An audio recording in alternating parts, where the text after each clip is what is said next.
Red വോളണ്ടിയേഴ്സും എല്ലാവരും നല്ല പോലെ അതിസഹാക്കള് അമ്മയുടെ കൂടെ അപ്പം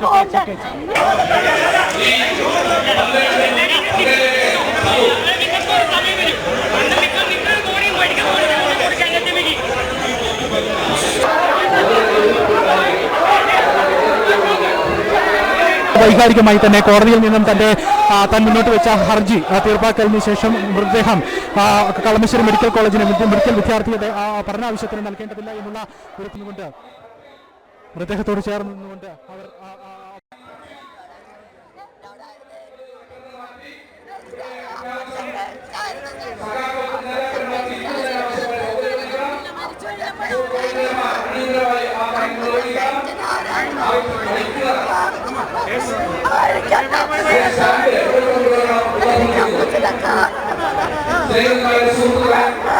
അമ്മയുടെ കൂടെ അപ്പം അമ്മയുടെ കൂടെ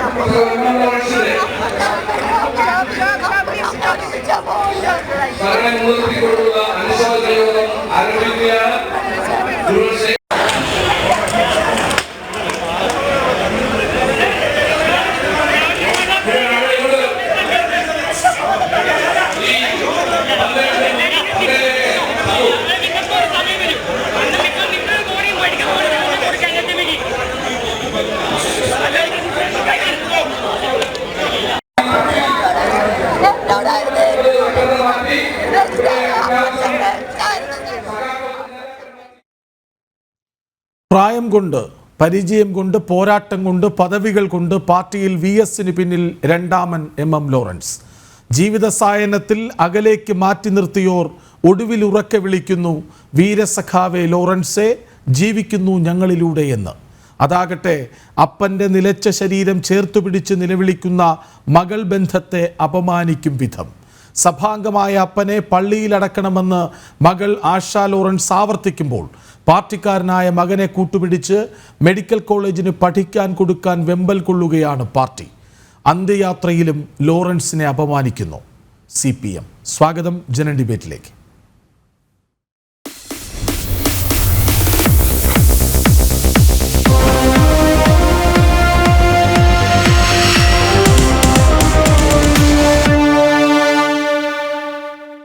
ചർച്ചയ്ക്കായി മകൾ ആശാ ലോറൻസ്, നിയമവിദഗ്ധൻ അഡ്വക്കേറ്റ് രാംകുമാർ, അഡ്വക്കേറ്റ് കൃഷ്ണരാജ്, സാമൂഹിക നിരീക്ഷകരായ MK Haridas, professor Stanley Sebastian എന്നിവരൊപ്പം ചേരും. ആദ്യം ശ്രീ MK ഹരിദാസ്, മരണത്തിലും ലോറൻസിനെ അപമാനിക്കുന്നു പാർട്ടി.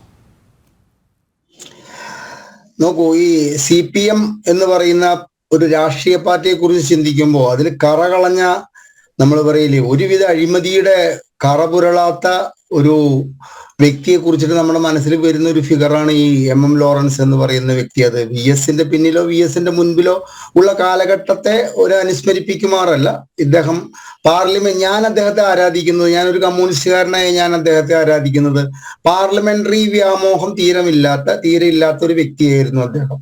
അപ്പൊ അദ്ദേഹത്തിന്റെ മരണശേഷം ഇന്നുണ്ടായ സംഭവങ്ങളൊക്കെ തീർച്ചയായിട്ടും ഒഴിവാക്കേണ്ടതായിരുന്നു. അത് മകളുടെ ഭാഗത്തു നിന്നായാലും മകന്റെ ഭാഗത്തു നിന്നായാലും പാർട്ടിയുടെ ഭാഗത്തു നിന്നായാലും അദ്ദേഹത്തിന്റെ മരണശേഷം ഒരു സ്വസ്ഥത കൊടുക്കുന്ന, മരണം നമ്മൾ പറയില്ലേ, മരണം കഴിഞ്ഞു കഴിഞ്ഞാൽ പിന്നെ സ്വസ്ഥതയുണ്ടോ സ്വസ്ഥതയില്ലോ എന്നറിയില്ല, ഇല്ല എന്ന അത്തരത്തിലുള്ള പദത്തിനൊന്നും അർത്ഥമില്ലെങ്കിൽ പോലും മരണാനന്തരം അദ്ദേഹത്തിന്റെ, ഞാൻ ഇവിടെ താങ്കൾ പറഞ്ഞത് എനിക്കറിയില്ല, ഞാൻ അറിഞ്ഞിടത്തോളം അദ്ദേഹം എഴുതി വെച്ചിട്ടുണ്ട് എന്റെ മൃതദേഹം പഠനാവശ്യത്തിന് വേണ്ടിയിട്ട് മെഡിക്കൽ വിദ്യാർത്ഥികൾക്ക് കൊടുക്കണം എന്നതാണ്. അങ്ങനെ ഒരു ആഗ്രഹം അദ്ദേഹം പറഞ്ഞതുകൊണ്ട് നമുക്കത് തീർച്ചയായിട്ടും. MK ഹരിദാസ്, MM ലോറൻസിന്റെ മകൻ സജീവൻ മാധ്യമങ്ങളോട് പറഞ്ഞ് ഞാനത് വായിക്കാം. MM ലോറൻസിന്റെ മൃതദേഹം മെഡിക്കൽ കോളേജിന് കൈമാറുന്നത് പിതാവ് ഇക്കാര്യം തന്നോട് വാക്കാൽ പറഞ്ഞിട്ടുള്ളതാണ്. എഴുതി വച്ചിട്ടുണ്ടോ എന്ന് നോക്കണം.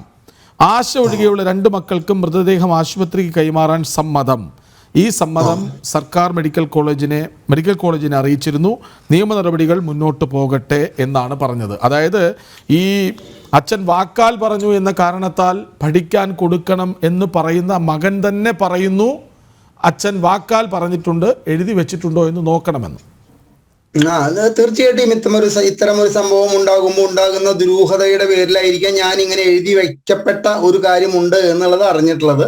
അതിനെ അതിന്റെ പാട്ടിന് വിട്ടു കഴിഞ്ഞാൽ 3 മക്കൾ ഒരു ഭാഗത്തും ഒരു മകള് മറൊരു ഭാഗത്ത് നിന്നിട്ട് മൃതദേഹം ആ മകള് പറയുന്ന ന്യായീകരണം വളരെ ഇതാണ്. ഇടവക അംഗത്വം ഇത്രയും ഒരു മുഴുത്ത കമ്മ്യൂണിസ്റ്റ് ആയിട്ടും അദ്ദേഹം ഇടവക അംഗത്വം റദ്ദ് ചെയ്തിരുന്നില്ല എന്ന് പറയുമ്പോൾ അദ്ദേഹത്തിന്റെ ആ മകളുടെ ഭാഗത്ത് നിന്നുള്ള ആ വാദത്തിനോടും നമുക്ക് യോജിക്കാതിരിക്കാൻ നമുക്ക് നിവൃത്തിയില്ലാത്തൊരവസ്ഥയാണ്. ദേഹി വെടിഞ്ഞ ദേഹം എങ്ങനെയും ഇല്ലാതാക്കാം എന്നാണ് ശാസ്ത്രം പറയുന്നത്. ശാസ്ത്രം എന്ന് പറഞ്ഞാൽ അതിപ്പോ എല്ലാ മതത്തിന്റെ ശാസ്ത്രവും ചേർത്ത് വെച്ച് വായിക്കപ്പെട്ടാൽ അങ്ങനെ ഉണ്ടാകുമോ എന്നറിയില്ല. അതിന് പറയുന്ന മറ്റൊരു വരി കൂടിയുണ്ട്. അരണി കടഞ്ഞുള്ള തീയിൽ നിന്ന് ഈ മൃതദേഹത്തെ ദഹിപ്പിക്കുന്നതും മണ്ണെണ്ണ ഒഴിച്ച് കത്തിക്കുന്നതായാലും അതിലൊന്നും യാതൊരു വ്യത്യാസവുമില്ല എന്നിരിക്കെ ഇത്തരത്തിലുള്ള ഒരു വാദഗതി ഈ MM ലോറൻസിനെ പോലെ ആദരണീയനായ ഒരു വ്യക്തിയുടെ മരണശേഷം ഉണ്ടായിട്ടുള്ളത് ഒഴിവാക്കപ്പെടേണ്ടതായിരുന്നു എന്നാണ് കൃഷ്ണരാജ് ഞാൻ പറയുന്നത്. എന്നെ സംബന്ധിച്ചിടത്തോളം അത്രയേ ഉള്ളൂ. കാരണം അത് മകളും ഇതിനു വേണ്ടി വാശി പിടിക്കുന്ന മകളും സംയമനം പാലിക്കണമായിരുന്നു. മകനും ഈ കാര്യത്തിലെ ഏറ്റവും ഉത്തരവാദപ്പെട്ട അത് പറയാൻ അവകാശമില്ലേ ശ്രീ MK ഹരിദാസ്? ഞാനത് പറയാൻ കാരണം അവർ ഇന്നലെ ഫേസ്ബുക്കിലിട്ട പോസ്റ്റ് തന്നെയാണ്. അപ്പനേക്കാൾ വലിയ നിരീശ്വരവാദിയായിരുന്നു, പക്ഷെ അടക്കിയത് പള്ളിയിലാണ്. ഞങ്ങൾ 4 മക്കളുടെ വിവാഹവും നടത്തിയത് പള്ളിയിലാണ്. MM ലോറൻസ് പങ്കെടുത്തിട്ടുണ്ട്. അദ്ദേഹം ചികിത്സയിലായിരുന്നപ്പോൾ 2021 ആശുപത്രിയിലായിരുന്നപ്പോൾ പരിചരിച്ചിരുന്ന ആളെന്നും ബൈബിൾ വായിച്ച് കേൾപ്പിക്കുമായിരുന്നു. അദ്ദേഹത്തിന് ഈശ്വരവിശ്വാസത്തോട് എതിർപ്പുണ്ടായിരുന്നില്ല, പക്ഷെ അദ്ദേഹം ഈശ്വരവിശ്വാസത്തെ പരിഹസിക്കുമായിരുന്നു. എങ്ങനെയെന്ന് ചോദിച്ചാൽ എന്താണ് മനുഷ്യനെ ഈശ്വരൻ ഇങ്ങനെ പട്ടിണിക്കിടുന്നത് എന്ന് ചോദിക്കുമായിരുന്നു എന്നാണ്. അതായത് അദ്ദേഹം വിശ്വാസത്തിനെതിരായിരുന്നില്ല. അദ്ദേഹം സ്വയം ഒരു നിരീശ്വരവാദിയായിരിക്കാം, പക്ഷെ വിശ്വാസത്തെ എതിർത്തിരുന്നില്ല. അതെ, തീർച്ചയായിട്ടും അതാണ് അദ്ദേഹത്തിനെ ഞാൻ ആരാധിക്കുന്നതിന്റെ കാരണം. ഞാനൊരു ദൈവമില്ല എന്ന് വിശ്വസിക്കുന്ന ആളാണ് ഞാൻ. പക്ഷെ എൻ്റെ ഭാര്യയ്ക്ക് വേണ്ടിയിട്ട് ഞാൻ മാസം 4-5 അമ്പലങ്ങളിൽ പോകുന്നുണ്ട് എൻ്റെ ഭാര്യയെ കൊണ്ടുപോകാൻ. അതായത് മറ്റൊരാളുടെ വിശ്വാസത്തിനെ തുരങ്കം വെക്കാനോ മറ്റൊരാൾക്കുള്ള വിശ്വാസത്തെ തകർക്കാനോ ശ്രമിക്കാത്ത ഈശ്വരനില്ല എന്ന് വിശ്വസിക്കുന്നവരുടെ കൂട്ടത്തിൽ പെട്ടിട്ടുള്ള ഒരാളാണ് ഞാൻ. അത് തന്നെയാണ് MM ലോറൻസ് എന്ന് പറയുന്ന വ്യക്തിയിലേക്ക് എന്നിലെ ആരാധന കൂടുതൽ ഉണ്ടാകാനുള്ള കാരണവും അതാണ്.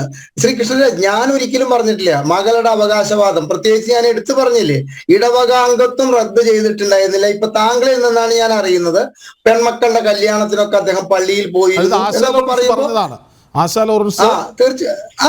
പറഞ്ഞതാണ്. തീർച്ചയായിട്ടും. അപ്പൊ അദ്ദേഹം എല്ലാ മതവിശ്വാസങ്ങൾക്കും കുടുംബത്തിന്റെ മതവിശ്വാസങ്ങൾക്കും അനുകൂലമായി നിന്നിട്ടുള്ള വ്യക്തിയാണ്. ഞാൻ ഇതൊന്ന് അവസാനിപ്പിക്കാൻ വേണ്ടിയിട്ട് എനിക്ക് 1 മിനിറ്റ് കൂടി തരണം. എനിക്ക് 60ാം പിറന്നാൾ കഴിഞ്ഞപ്പോൾ, എനിക്കിപ്പോൾ 64 വയസ്സാണ്. ഞാൻ 4 വർഷം മുമ്പ് 60ാം പിറന്നാൾ കഴിഞ്ഞപ്പോൾ എൻ്റെ മക്കളോടും എൻ്റെ സഹോദരിമാരൊക്കെ എനിക്ക് മൂത്തതാണെങ്കിൽ പോലും ഞാൻ പറഞ്ഞു, എനിക്കിങ്ങനെ ഒരു ആഗ്രഹമുണ്ട്.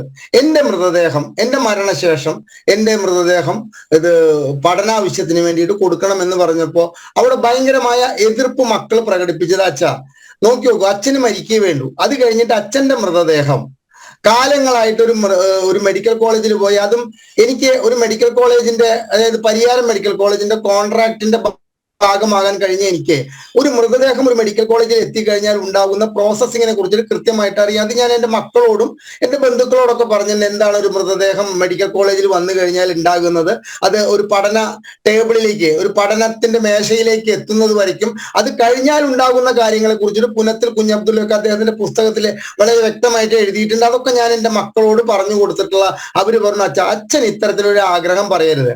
കാരണം അച്ഛന്റെ മരണശേഷം അച്ഛന്റെ മൃതദേഹം ഭംഗിയായിട്ട് അത് സംസ്കരിച്ച് മനസ്സിന് ആശ്വാസം വരുത്തേണ്ട ഒരു ചുമതല ജീവിച്ചിരിക്കുന്ന മക്കളായ ഞങ്ങൾക്കുണ്ട്. അത് പല വിധത്തിൽ കഷ്ണങ്ങളാക്കി മുറിച്ച് കാലങ്ങളോളം അതിന്റെ എല്ലുകൾ പോലും പഠനത്തിനൊക്കെ ആയിട്ട് കാലങ്ങളോളം അത് അങ്ങനെ ഇപ്പോഴും ഞങ്ങളുടെ പിതാവ് ഇങ്ങനെ യാതൊരുവിധ ഗതിയും കിട്ടാതെ ഞങ്ങളുടെ പിതാവിന്റെ മൃതദേഹം പല ടേബിളുകളിൽ നിന്നും പഠനത്തിനായിട്ട് മാറിക്കൊണ്ടിരിക്കുകയാണെന്നൊക്കെ പറയുമ്പോൾ അത് ഞങ്ങൾക്ക് വിഷമുള്ള കാര്യമാണ്. എൻ്റെ മക്കളുടെ ഈ വാദഗതി ഞാനിപ്പോ MM ലോറൻസിന്റെ മകളിൽ കാണുമ്പോൾ മകൾ ഈ കാര്യത്തിൽ എടുത്ത തീരുമാനത്തില് ഇത്തരത്തിൽ എൻ്റെ പിതാവിന്റെ മൃതദേഹം പഠനാവശ്യത്തിന് വിട്ടുകൊടുക്കരുത് എന്ന് പറഞ്ഞ അവരുടെ കാഴ്ചപ്പാടോട് ഞാൻ പൂർണ്ണമായിട്ട് യോജിക്കുന്നു. മറ്റൊരു വിചിത്രമായിട്ടുള്ള എന്നെ അത്ഭുതപ്പെടുത്തിയത്, ഇവിടെ 2 അഭിഭാഷകർ പങ്കെടുക്കുന്നുണ്ട്. അതായത് ഒരു മൃതദേഹത്തിന് ഇത്തരത്തിൽ അതിന്റെ ശവസംസ്കാരവുമായി ബന്ധപ്പെട്ടിട്ടുള്ള ഒരു തർക്കം വന്നാൽ അത് എങ്ങനെ പരിഹരിക്കപ്പെടണമെന്നൊരു പക്ഷേ ഇന്ത്യൻ ഭരണഘടനയിലെയോ അല്ലെങ്കിൽ ഇന്ത്യയുടെ നമ്മുടെ പീനൽ കോഡിലോ അല്ലെങ്കിൽ ഇപ്പോഴത്തെ പുതിയ തത്വസിംഗ് ഭവയിൽ ഒന്നും പറഞ്ഞിട്ടുണ്ടായിരിക്കില്ല. പക്ഷെ കോടതിയിൽ നിർണായകമായ ഈ ഒരു കാര്യം വന്നിട്ട് അത് കോടതിയുടെ തീരുമാനങ്ങളെയും കോടതിയുടെ എന്താ പറയേണ്ടത് വിധികളെയും ഒരു കാരണവശാലും വിമർശിക്കുകയല്ല, അത്ഭുതം കൂറുകയാണ്. അത് മെഡിക്കൽ കോളേജിൽ വെച്ച് അവിടുത്തെ സൂപ്രണ്ട് നടപടി എടുക്കട്ടെ എന്ന് ഇന്ന് നമ്മുടെ ഹൈക്കോടതി പറഞ്ഞത് കേരളത്തിലെ ഒരുപാട് ജനങ്ങളെ ഞെട്ടിച്ചു കളഞ്ഞു. കാരണം ഈ ഒരു കാര്യത്തില് കോടതിക്ക് ഒരു തീരുമാനം എടുത്തുകൊണ്ട് പറഞ്ഞു വെച്ചു കഴിഞ്ഞാൽ നമുക്ക് ഈ ചർച്ച തന്നെ ഒരു പക്ഷെ ഉണ്ടാകുമായിരുന്നില്ല കൃഷ്ണരാജ്. അപ്പൊ എന്നെ സംബന്ധിച്ചിടത്തോളം പറയാനുള്ളത്, മകളുടെ വാദഗതി 100% തെറ്റാണെന്ന് പറയാൻ എനിക്കാവില്ല. കാരണം എന്റെ മക്കള് ആ മക്കളുടെ വാദഗതിയിലാണ് എനിക്ക് എന്റെ ആഗ്രഹം. കൃഷ്ണരാജ് ചേരുന്നുണ്ട്. അഡ്വക്കേറ്റ് കൃഷ്ണരാജ്, എന്താണെന്ന് ആശയുടെ ഹർജിയിന്മേൽ കോടതി പറഞ്ഞത്? ഇല്ല, ഇതിനകത്ത് പ്രത്യേകിച്ചൊരു ആശയ സംവാദം ഒന്നും കോടതിയിൽ ഉണ്ടായിട്ടില്ല. കേൾക്കാമോ? എന്നെ കേൾക്കാം, പറയൂ. ഞാൻ ഇങ്ങനെ യാത്രയിലാണ്, അപ്പൊ അതുകൊണ്ട് ഞാൻ എയർപോർട്ടിലാണ്, അപ്പൊ അത് കാരണം ക്ലിയർ ആണോ എന്ന് അറിയാൻ വേണ്ടി ചോദിച്ചോ. ഓക്കെ, അപ്പോ ഇത് പ്രത്യേകിച്ച് വലിയൊരു ആശയ സംവാദം 10 മിനിറ്റേ ഉണ്ടായിരുന്നുള്ളൂ കേസിന്റെ. അതൊക്കെ എല്ലാവർക്കും അറിയാവുന്ന കാര്യമാണ്. അനാറ്റമി ആക്ട് അനുസരിച്ച് ഒരു ഡെഡ് ബോഡി പിന്നെ ഹോസ്പിറ്റൽ പഠനത്തിനായിട്ട് കൊടുക്കുമ്പോൾ ഒരു ഒബ്ജക്ഷൻ ഉണ്ടെങ്കിൽ അതിനകത്ത് ഓബിയസ്ലി കൺസെന്റ് എന്ന് പറഞ്ഞാൽ പൂർണ്ണമായ ഒരു കൺസെന്റ് ആയിരിക്കണം. അപ്പൊ അത് വളരെ കൃത്യമാണ് അതിനകത്ത്. അല്ല, എൻ്റെ ഒരു സംശയം, 2 മക്കൾ പഠനത്തിനായി കൊടുക്കണമെന്നും ഒരു മകൾ അത് പറ്റില്ല, അമ്മയ്ക്കൊപ്പം അച്ഛനും പൊക്കോട്ടെ എന്നും പറയുന്നു. ആർക്കാകും കൂടുതൽ പരിഗണന? ഞാനിത് ചോദിക്കാൻ കാരണം ഇതിപ്പോ ഇലക്ഷൻ ഒന്നും അല്ലല്ലോ. അല്ല, എന്താകും ഇപ്പൊ കോടതി ഇപ്പൊ പറഞ്ഞിരിക്കുന്നത് അനാട്ടമി ആക്ട് പ്രകാരം പ്രിൻസിപ്പൽ തീരുമാനിക്കട്ടെ എന്നാണ്. പ്രിൻസിപ്പൽ തീരുമാനിച്ചു കഴിഞ്ഞാൽ ആ തീരുമാനം മോശമാണെങ്കിൽ നമുക്കത് കോടതിയിലോ സിവിൽ കോടതിയിലോ ഹൈക്കോടതിയിലോ ഒക്കെ വീണ്ടും വരാം. അത് വേറെ കാര്യം. ഞാൻ പറഞ്ഞ പോയിന്റ് അതല്ല. ഇതിപ്പോ ഒരാള് ആ ആക്ടിലെ 4A അങ്ങ് വായിച്ചു നോക്കിയിട്ടുണ്ടെന്ന് ഞാൻ മനസ്സിലാക്കുന്നു. ഞാൻ അതിനകത്ത് ഏതെങ്കിലും 2 പേര്, അതായത് ഇദ്ദേഹം ഓറലായിട്ട് എന്റെ ബോഡി ജീവിച്ചിരിക്കുന്ന സമയത്ത് ഓറലായിട്ട്, അതായത് വാക്കാൽ എന്റെ ബോഡി ഈ പറഞ്ഞ മാതിരി പിള്ളേർക്ക് പഠിക്കാൻ വിട്ടുകൊടുക്കാം എന്ന് പറഞ്ഞിട്ടുണ്ടെങ്കിൽ, ഏതെങ്കിലും 2 പേരുടെ മുമ്പിൽ വെച്ച് പറഞ്ഞിട്ടുണ്ടെങ്കിൽ അത് ആകാം എന്നാണ് ആ ആക്ടിൽ പറയുന്നത്. ഡിസ്പ്യൂട്ട് ഉണ്ടെങ്കിൽ അത് തീരുമാനം എടുക്കണം. അതാണ് ഇപ്പൊ കോടതി ഡിസ്പ്യൂട്ട് ഉണ്ടെങ്കിൽ തീരുമാനം എടുക്കാൻ പറഞ്ഞത്. അപ്പോ ഈ 2 പേരെ കൊണ്ടുവന്നിട്ട് ഇപ്പം CPM ആണല്ലോ, നമ്മളിപ്പോ ഈ പറയുന്ന മാതിരി ഇവിടുത്തെ കാര്യങ്ങളൊക്കെ നിങ്ങൾ കാണുന്നുണ്ടല്ലോ. ഇവിടുത്തെ CPMന്റെ സിറ്റുവേഷൻ അറിയാമല്ലോ നമുക്ക്. ഏതൊക്കെ രീതിയിലേക്ക് തെളിവും കാര്യങ്ങളും അന്വേഷണവും ഒക്കെ എങ്ങോട്ടൊക്കെ കൊണ്ടുപോകാൻ പറ്റും എന്നുള്ളത് ഇന്നത്തെ അവിടുത്തെ രീതിയും നമ്മൾ കണ്ടല്ലോ. അപ്പോ അതുകൊണ്ട് ആ 2 പേരെ കൊണ്ട് പറയിപ്പിക്കാൻ വലിയ പ്രയാസമുള്ള കാര്യമൊന്നുമില്ല. എൻ്റെ അച്ഛൻ അങ്ങനെ പറഞ്ഞു, എൻ്റെ ബോഡി വിട്ടു കൊടുക്കണം എൻ്റെ അച്ഛൻ പറഞ്ഞു എന്ന് പറയിപ്പിക്കാൻ വലിയ പ്രയാസമുള്ള കാര്യമൊന്നുമില്ല. പക്ഷേ അതൊരാൾ ഒബ്ജക്റ്റ് ചെയ്യുമ്പോഴത്തേക്ക് ഈ പറയുന്നതിനകത്ത് പ്രത്യേകിച്ച് എഴുതി റിട്ടൺ കൺസെന്റ് ഇല്ലാത്ത സ്ഥിതിക്ക് അതിനകത്തൊരു പ്രോബബിലിറ്റിയുടെ ഇഷ്യൂ ഉണ്ട്. ആ പ്രോബബിലിറ്റിയുടെ ഇഷ്യൂ എന്ന് പറഞ്ഞാൽ MM ലോറൻസ് എന്ന് പറഞ്ഞ വ്യക്തി ഇടവക അംഗമാണ്. ഈവൻ നൗ മരണസമയത്ത് പോലും ഇടവക അംഗമാണ് അദ്ദേഹം. പിന്നെ മാർക്സിസ്റ്റ് പാർട്ടിയിലെ, അതായത് ഈ മതമില്ല എന്ന് പറയുന്ന തട്ടിപ്പ് പറയുന്ന ഒരു സംഘം, ആ സംഘത്തിന്റെ കൂടെ നിന്നിട്ട് അദ്ദേഹം എന്തുകൊണ്ട് ഇടവക അംഗത്വം വേണ്ടാന്ന് വെച്ചില്ല? 2, അദ്ദേഹത്തിന്റെ കല്യാണം പള്ളിയിൽ വെച്ചായിരുന്നു. 3, അദ്ദേഹത്തിന്റെ ഭാര്യ മരിച്ചപ്പം അതിന്റെ ചടങ്ങുകൾ മുഴുവൻ പള്ളിയിൽ വെച്ചായിരുന്നു. അടക്കിയത് പള്ളിയിലാണ്. അദ്ദേഹത്തിന്റെ മക്കളെ, ML സജി എന്ന് പറഞ്ഞ എന്റെ സുഹൃത്ത് തന്നെയാണ്. അദ്ദേഹം എന്നെ ഒരു ജർമ്മൻ ഫാസിസ്റ്റുമായിട്ടൊക്കെ ഉപയോഗിച്ചിട്ടുണ്ട്. ഞാൻ അതിനകത്ത് ആനന്ദിക്കുന്ന ഒരാളാണ്. ഞാനൊരു ഫാസിസ്റ്റ് ആണെന്ന് പറയുന്നത് എനിക്ക് വലിയ സന്തോഷമാണ്. ഒരു കുഴപ്പമില്ല. അപ്പോ അദ്ദേഹം ഇങ്ങനെ പറയുന്നത് ഞാനിങ്ങനെ TV കേട്ടു, ഞാനൊരു ഫാസിസ്റ്റ് ആണ് പോലും. ആയിക്കോട്ടെ, വിരോധമൊന്നുമില്ല. എൻ്റെ അടുത്തൊരു കക്ഷി വന്നാൽ കേസ് ഫയൽ ചെയ്യുക എന്നുള്ളതാണ് ഞാൻ അതിനുവേണ്ടി ആ കട തുറന്ന് വെച്ചിരിക്കുന്നത്. അത് MM ലോറൻസിന്റെ മോള് വന്നാലും പിന്നെ നമ്മുടെ പിണറായി വിജയന്റെ മോള് വന്നാലും. ഹലോ, കേൾക്കാമോ? കേൾക്കാം, പറഞ്ഞോളൂ. പിണറായി വിജയന്റെ മോള് വന്നാലും ഞാൻ നോക്കും എങ്ങനെ ഉണ്ടെന്ന്. അതായത് എന്റെ പ്രിൻസിപ്പിളിന് ഞാൻ പ്രിൻസിപ്പിൾ സ്റ്റാൻഡ്, പ്രത്യേകിച്ച് ഞാനൊരു തീവ്ര ഹിന്ദുത്വവാദിയാണ്. അപ്പൊ എന്റെ പ്രിൻസിപ്പിളിന് മോശമല്ലാത്ത എന്ത് കാര്യം വന്നാലും ഞാൻ എന്റെ കേസ് നടത്തും. കാരണം എന്റെ പ്രൊഫഷണലാണ്. 35 വർഷമായി പണി തുടങ്ങിയിട്ട്. അപ്പോ ഈ സജീവന്റെ ഉൾപ്പെടെ, സജീവ് ഇപ്പൊ സഖാവാണ്, അദ്ദേഹം പിന്നെ ഈ സഖാവ് എന്നുള്ള രീതിയിൽ എല്ലാ ഫ്രൂട്ട്സും ഏറ്റെടുക്കുന്ന ഒരാളാണ്. അദ്ദേഹം ഗവൺമെന്റ് ലീഡറായിട്ട് തുടരുന്നു. അങ്ങനെയൊക്കെ കാര്യങ്ങളൊക്കെ ഉണ്ടാവും. പക്ഷെ അദ്ദേഹത്തിന്റെ പ്രശ്നം. പക്ഷേ ഈ സജീവൻ ഉൾപ്പെടെ സകല ആൾക്കാരും പിന്നെ ഈ ഇടവക അംഗങ്ങളാണെന്ന് ഞാൻ മനസ്സിലാക്കുന്നു. മാത്രമല്ല ഇവരെല്ലാം മാമോദിസ നോക്കിയിട്ടുണ്ട്. ഇവരുടെ എല്ലാം കല്യാണം പള്ളി ക്രിസ്ത്യൻ ഫെയ്ത്തും റിച്വൽസ് ആൻഡ് റൈറ്റ്സ് അനുസരിച്ചാണ് നടന്നിരിക്കുന്നത്. ഇതെല്ലാം നടന്നിരിക്കുന്നു. സകല കാര്യങ്ങൾ ഇതിനകത്തെല്ലാം എം എൽ ലോറൻസ് പങ്കെടുത്തിട്ടുണ്ട്. അപ്പൊ അദ്ദേഹത്തിന് യാതൊരു വിരോധമില്ല. അദ്ദേഹം ക്രിസ്ത്യൻ വിരോധി അല്ലായിരുന്നു. അദ്ദേഹത്തിന് ഫെയ്ത്തിന് അഗെയിൻസ്റ്റ് അല്ലായിരുന്നു എന്നുള്ളതിന് ഇതിൽ കൂടുതൽ വ്യക്തമായ ദൃഷ്ടാന്തം എന്താ വേണ്ടത്? അതുകൂടാതെ ഇപ്പൊ അവസാനമായിട്ട് ഇപ്പൊ കുറച്ചു നാൾ മുമ്പ് അദ്ദേഹത്തിന്റെ ഒരു പുസ്തകം പിന്നെ പബ്ലിഷ് ചെയ്യും. ഞാൻ അതിന് വേണ്ടിയിട്ട് ഈ ആശാ ലോറൻസിന് വേണ്ടിയിട്ട് ഞാൻ കോടതിയിൽ കേസ് ഫയൽ ചെയ്തിരുന്നു ആ പുസ്തകത്തിന്. പിന്നെ അതിനുശേഷം ആശാ ലോറൻസ് താല്പര്യമില്ല എന്ന് പറഞ്ഞത് കാരണം നമ്മൾ വേണ്ടെന്ന് വെച്ചത്. അത് എം ലോറൻസ് തന്നെ ആശയെ കണ്ടപ്പോഴത്തേക്ക് ആശയോട് പറഞ്ഞു അതിന് മുമ്പോട്ട് പോകണ്ട എന്ന് പറഞ്ഞത് കാരണം തൽക്കാലം വേണ്ടെന്ന് വെച്ചാണ്. ആ പുസ്തകത്തിനകത്ത് തന്നെ എം ലോറൻസ് വളരെ കർശനമായ, വളരെ നിശ്ചിതമായ രീതിയിൽ ഈ CPM എന്ന് പറഞ്ഞ തട്ടിപ്പ് പാർട്ടിയെ പറ്റി ഭയങ്കരമായിട്ട് വിമർശിച്ചിരുന്നു. അത് മാറ്റാനായിട്ട് ഈ എൻറ്റയർ സ്ക്രിപ്റ്റ് ഈ എന്താ പറയുന്നത്, നമ്മുടെ ഈ പുസ്തകത്തിന്റെ എന്ത് ബയോഗ്രഫി എന്ന് പറയുന്നത്, അതിന്റെ കംപ്ലീറ്റ് സ്ക്രിപ്റ്റ് ഈ പറഞ്ഞാൽ ലെനിൻ സെന്ററിൽ ഏൽപ്പിച്ച് ജില്ലാ സെക്രട്ടറി ഏൽപ്പിച്ചിട്ട് അവരാണത് അപ്രൂവ് ചെയ്യേണ്ടതെന്നാണ് പറഞ്ഞത്.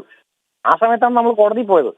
അപ്പൊ അതിനകത്ത് നിശ്ചിതമായി വിമർശിക്കുന്ന കാര്യങ്ങൾ ഉണ്ടായതെല്ലാം മാറ്റിയിട്ടാണ് പോലും. പിന്നെ അതിനെപ്പറ്റി എന്നെ ഡീറ്റെയിൽസ് ഒന്നും എനിക്കറിയില്ല. ഞാൻ പറഞ്ഞതല്ല, അന്ന് നമ്മൾ കോടതിയിൽ പോയത് ഈ ഒരു സാഹചര്യത്തിലാണ്. അത് വേണ്ടെന്ന് വെച്ചത് അതുകൊണ്ടാണ്. അപ്പം ഞാൻ പറഞ്ഞതെന്ന് വെച്ചാല് എം ലോറൻസിന്റെ പിന്നെ ഈ പറഞ്ഞു എന്ന് പറയുന്ന വെറുതെ ഒരു സ്റ്റേറ്റ്മെന്റ്, ML സജീവന്റെ ഒരു സ്റ്റേറ്റ്മെന്റ് കൊണ്ട് ഈ പറയുന്നത് എത്രമാത്രം വിശ്വാസമാണെന്നുള്ളത് നമുക്ക് പറയാൻ പറ്റില്ല. കാരണം അല്ലപ്പോൾ അത് നിയമപരമായി ആദ്യം പരിഗണിക്കാൻ സാധ്യത എന്താണെന്നാണ് എൻ്റെ സംശയം. പൊതുജനങ്ങൾക്കും ആ സംശയം ഉണ്ടാകും. അനാട്ടമി ആക്ട് അവിടെ നിൽക്കട്ടെ. രണ്ടു മക്കൾ, അതല്ല, രണ്ടു മക്കൾ വാക്കാൽ അപ്പൻ പറഞ്ഞിട്ടുണ്ട് കുട്ടി മൃതദേഹം. മനസ്സിലായി അങ്ങ് പറയുന്ന അങ്ങ് തുടക്കത്തിലെ ചോദ്യം അത് തന്നെയായിരുന്നു. ഇപ്പോ ഇതിനകത്ത് രണ്ടു മക്കൾ പറഞ്ഞു.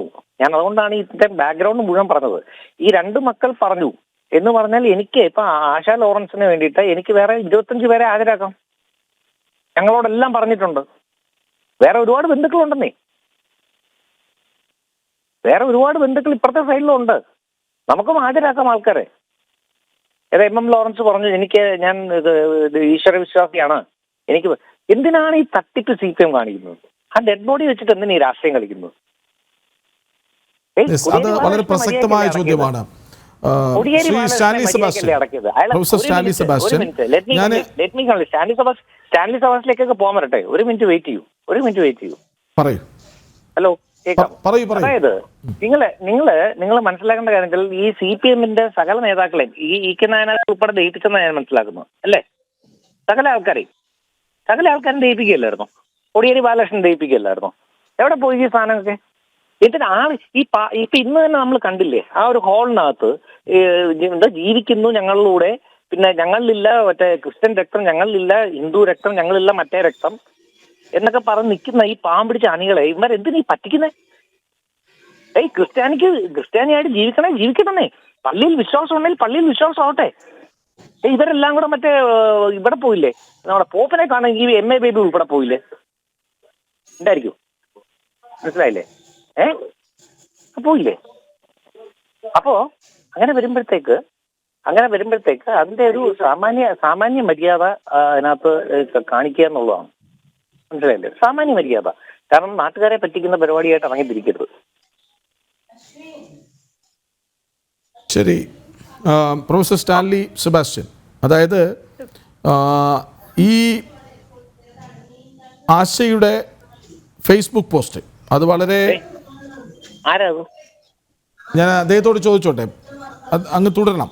അതായത് അപ്പൻ്റെ അപ്പനെ അടക്കിയത് പള്ളിയിലാണ്, ഞങ്ങളുടെ അമ്മയെ അടക്കിയത് പള്ളിയിലാണ്, 4 മക്കളുടെ വിവാഹം പള്ളിയിൽ വെച്ച് നടത്തി, അപ്പൻ പങ്കെടുത്തു, ഈ പേരക്കുട്ടികളുടെ മാമോദിസ അപ്പൻ പങ്കെടുത്തു, അമ്മയെ യാത്രയാക്കാൻ പള്ളിയിൽ വന്നു.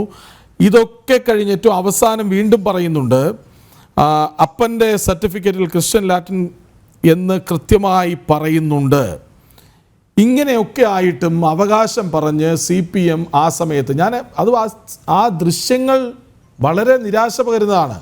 അച്ഛനെ ചേർത്ത് പിടിച്ച് മകൾ കരയുമ്പോൾ മകളെയും മകളുടെ മകനെയും തള്ളി ബലം പ്രയോഗിച്ചു മാറ്റുകയാണ്. എന്ത് അവകാശമാണ് CPM-നുള്ളത് എന്ന ചോദ്യം ഉപരിതലത്തിൽ അങ്ങനെ കിടപ്പുണ്ട്. ഇല്ല, ഇതില് CPM-ന് ഒരവകാശവും ഇല്ല. CPM കാണിക്കുന്നത് മൊത്തം തെമ്മാടിത്തരമാണ്. അതിന് പ്രത്യേകിച്ച് അവകാശമൊന്നുമില്ല.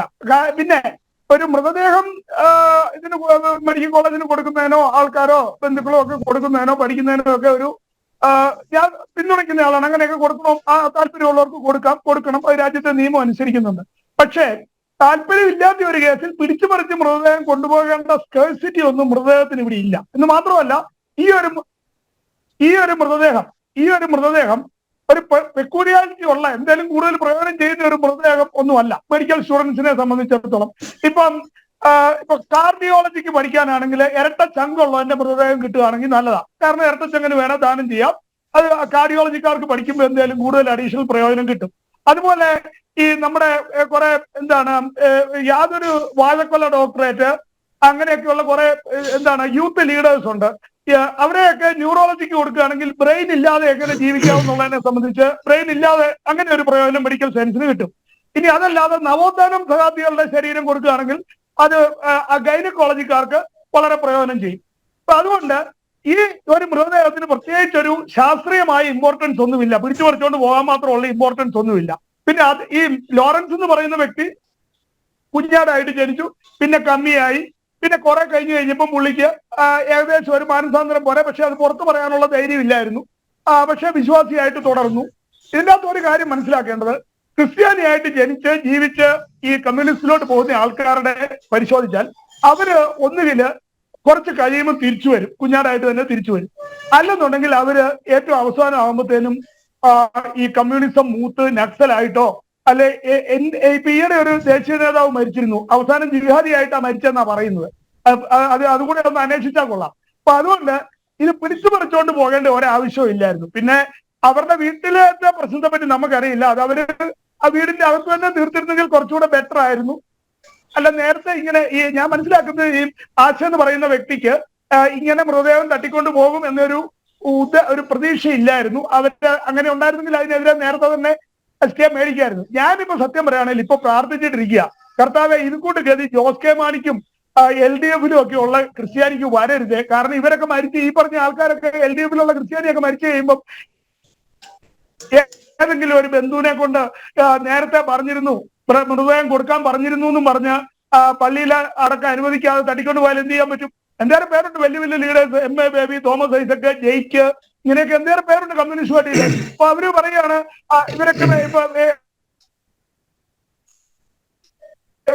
ശരി, ഞാൻ അങ്ങിലേക്ക് വരാം. അഡ്വക്കേറ്റ് കൃഷ്ണരാജ്, ഇന്ന് കോടതി പറഞ്ഞ ഒന്ന് രണ്ട് കാര്യങ്ങൾ, അതായത് കളമശ്ശേരി മെഡിക്കൽ കോളേജിന് തൽക്കാലം മൃതദേഹം വിട്ടു നൽകാം.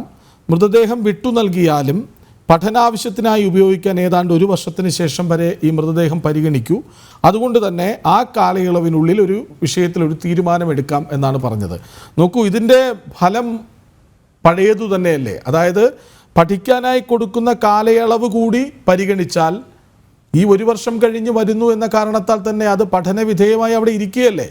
സ്വാഭാവികമായി ആശയുടെ പ്രതികരണം, ആശയുടെ ആവശ്യമൊക്കെ പരിഗണിക്കപ്പെടാതെ പോവുകയല്ലേ? ഞാൻ അങ്ങയുടെ പേര് എനിക്കറിയാം. അങ്ങയുടെ പേര് തന്നെയാണ് എന്റെയും പേര്. ആരോട് സംസാരിക്കുന്നത്? പരസ്പരം നമുക്കറിയാം. അങ്ങയുടെ പേര് തന്നെയാണ് എന്റെയും പേര്. അതല്ല, ആരാണ്? മനസ്സിലായില്ല. അങ്ങയുടെ പേര് തന്നെയാണ് എന്റെയും പേര്. നമ്മൾ സംസാരിച്ചിട്ടുണ്ട്. My God. ഓക്കെ, കൃഷ്ണരാജ്. അപ്പൊ ന്യൂസ് സൈറ്റിൽ നിന്ന് ഇങ്ങോട്ട് മാറിയോ? Yes. Okay, very good. Okay, ഇതിനകത്ത് ഇതൊരു ഫുട്ബോൾ കളിയൊന്നും അല്ല കൃഷ്ണരാജ്. ഇതെന്ന് പറഞ്ഞാല് ഒരു സ്ത്രീ, അവരുടെ അച്ഛൻ മരിച്ചു കഴിയുമ്പോഴത്തേക്ക് അവരുടെ ദൈവവിശ്വാസിയാണ്. ഈ പറഞ്ഞവരെ അവരുടെ മക്കളും ഒക്കെ ദൈവവിശ്വാസിയാണ്. ഈ മനുഷ്യന്റെ ഭാര്യയും ദൈവവിശ്വാസിയാണ്. ഇവരെല്ലാം ദൈവവിശ്വാസത്തിൽ, കാരണം എല്ലാ കാര്യങ്ങളും പള്ളിയിൽ, അവരുടെ ജീവിതത്തിലുള്ള എല്ലാ കാര്യങ്ങളും, പ്രധാനപ്പെട്ട എല്ലാ കാര്യങ്ങളും ഒരു ക്രിസ്ത്യാനി എന്നുള്ള രീതിയിൽ എല്ലാ കാര്യങ്ങളും ചെയ്ത് ജീവിച്ച് വന്ന ഒരാളാണ്. ഈ MM ലോറൻസ് ഒരു തരത്തിലും ഇതിനകത്തൊന്നും നിസ്സഹകരണം പ്രഖ്യാപിച്ചിട്ടുണ്ടോ, അല്ലെങ്കിൽ പിന്നെ പോയതെന്ന് പറയുകയോ ഒന്നും ചെയ്തില്ലെന്ന് മാത്രമല്ല, ഇപ്പൊ കുട്ടികളുടെ മാമോദീസ മുക്കാണെങ്കിൽ അച്ഛന്റെ അമ്മയുടെ അനുവാദം ഇല്ലാതെ, എനിക്കറിയില്ല, എന്റെ ഒരു ധാരണ അനുസരിച്ച് ക്രിസ്ത്യൻ ഫെയ്ത്തില് ഈ പറഞ്ഞ മാതിരി ഒരു കുട്ടിയുടെ മാമോദീസ മുക്കാണെങ്കിൽ അച്ഛനും അമ്മയും വേണം, ഇല്ലാതെ അവർ ചെയ്യില്ല പള്ളിയില്ല. എന്ന് ഞാൻ മനസ്സിലാക്കുന്നത്.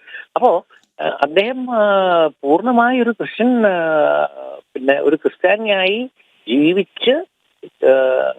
ജീവിച്ചത് കൊണ്ടാണ് അദ്ദേഹത്തിന് മാമോദിസ മുക്കാനായിട്ട് പള്ളിയിൽ തന്നെ അനുവാദം കൊടുത്തു. 1. 2, അദ്ദേഹം ഒരു ഇടവക അംഗമായി തുടരുന്നു. ഇത് ഈ മരണസമയത്ത് നമ്മൾ മനസ്സിലാക്കണം. മനസ്സിലായില്ലേ? ഇപ്പൊ സപ്പോസ് ആശയ്ക്കിപ്പോ എം ലോറൻസിന്റെ ബോഡി പള്ളിയിലേക്ക് അടക്കാൻ കൊണ്ടുപോകണമെങ്കിൽ അവിടെ ഇടവക അംഗം അല്ലെങ്കിൽ അവിടെ അടക്കാൻ പറ്റുമെന്ന് എനിക്ക് തോന്നുന്നില്ല. എനിക്കറിയില്ല. ഈ ക്രിസ്ത്യൻ ഒരുപാട് കോൺസ്റ്റുകളൊക്കെ ഉണ്ട്, കാരണം എല്ലാം വെളിയിൽ നിന്നുള്ള നിയമങ്ങളൊക്കെ ആണല്ലോ. എനിക്കറിയില്ല.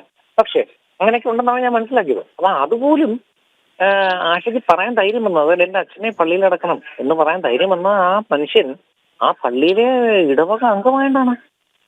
ഇവരുടെ എല്ലാം കല്യാണത്തിന് ലെറ്റർ കൊടുക്കുന്നത് തന്നെ ഇന്ന ഇടവക അംഗമായ ഇന്ന വീട്ടിലെ ഇന്നയാളുടെ മകളും ഇന്നയാളുടെ എന്ന് പറഞ്ഞിട്ടാണ് ഈ മാരേജ് സർട്ടിഫിക്കറ്റ് തന്നെ കൊടുക്കുന്നത്. അപ്പൊ പൂർണ്ണമായും ഒരു ക്രിസ്ത്യാനിയായി ജീവിച്ചിരുന്ന ഒരു മനുഷ്യൻ, അദ്ദേഹത്തിന് ഈ പറഞ്ഞ ഒരു യേശുവിലോ അല്ലെങ്കിൽ ഭഗവാനിലോ ദൈവത്തിലോ വിശ്വാസമുണ്ടോ ഇല്ലയോ എന്നുള്ളത് അദ്ദേഹത്തിന്റെ ഉള്ളിന്റെ ഉള്ളിലുള്ള കാര്യമാണ്, ആർക്കും അറിയില്ല. അത് അദ്ദേഹം ഈ പറഞ്ഞ മാതിരി നമ്മുടെ CPM-ലെ പൊതുവെ തട്ടിപ്പ് പാർട്ടികളുടെ കൂട്ടെ പുറത്ത് കാണിക്കാൻ പറ്റാത്തൊരവസരമായിരിക്കും. കാരണം ഈ അണികളെയൊക്കെ പിടിച്ചു നിർത്തണ്ടേ. കാരണം ഞങ്ങളില്ല മാനവരക്തം, ഞങ്ങളില്ല ക്രിസ്ത്യൻ രക്തം, ഞങ്ങളില്ല ഹിന്ദു രക്തം എന്നൊക്കെ പറഞ്ഞത് തട്ടിപ്പ് നടത്തി കുറെ പാവം പിടിച്ച ഈ മണ്ടൻ സഹാക്കളെ പിടിച്ചു നിർത്തണ്ടേ. അപ്പൊ അതിനുവേണ്ടിയുള്ള അഭിനയമാണ്. അത് പുറത്തു പോകുമോ എന്നുള്ള ഒരു ഭയത്തിലാണ് ഈ വിപ്ലവമൊക്കെ കാണിക്കുന്നത്. അപ്പൊ ഇവിടെ നടക്കുന്ന പ്രശ്നം എന്ന് വെച്ചാൽ കോടതി പോയത് ഒരു മത്സരമല്ലല്ലോ, ആര് ജയിച്ചു ആര് തോറ്റു എന്നുള്ളതല്ല പ്രശ്നം. ഇത് ഫുട്ബോൾ കളിയൊന്നുമല്ല. ഇതിനകത്തൊരു പ്രശ്നം എന്ന് വെച്ചാൽ അദ്ദേഹത്തിന് അങ്ങനെ ഒരു കൺസെന്റ് ഇല്ല എന്ന് ആശയ്ക്ക് പൂർണ്ണ വിശ്വാസമുണ്ട്.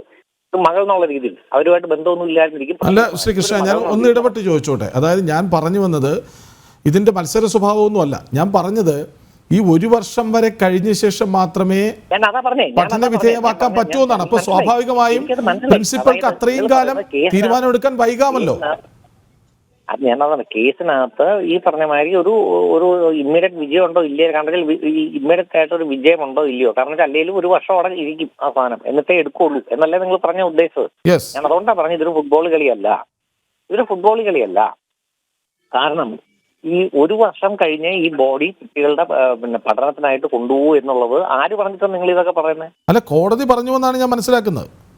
അങ്ങനല്ല, കോടതി പറഞ്ഞത് അങ്ങനല്ല. കോടതി ചോദിച്ചത് അവിടെ കോൺവെർസേഷൻ നടക്കുമ്പോൾ, കോടതി എന്ന് പറഞ്ഞാൽ ഈ പറഞ്ഞാൽ വലിയൊരു ദന്തഹിത്വമൊന്നും അല്ലല്ലോ.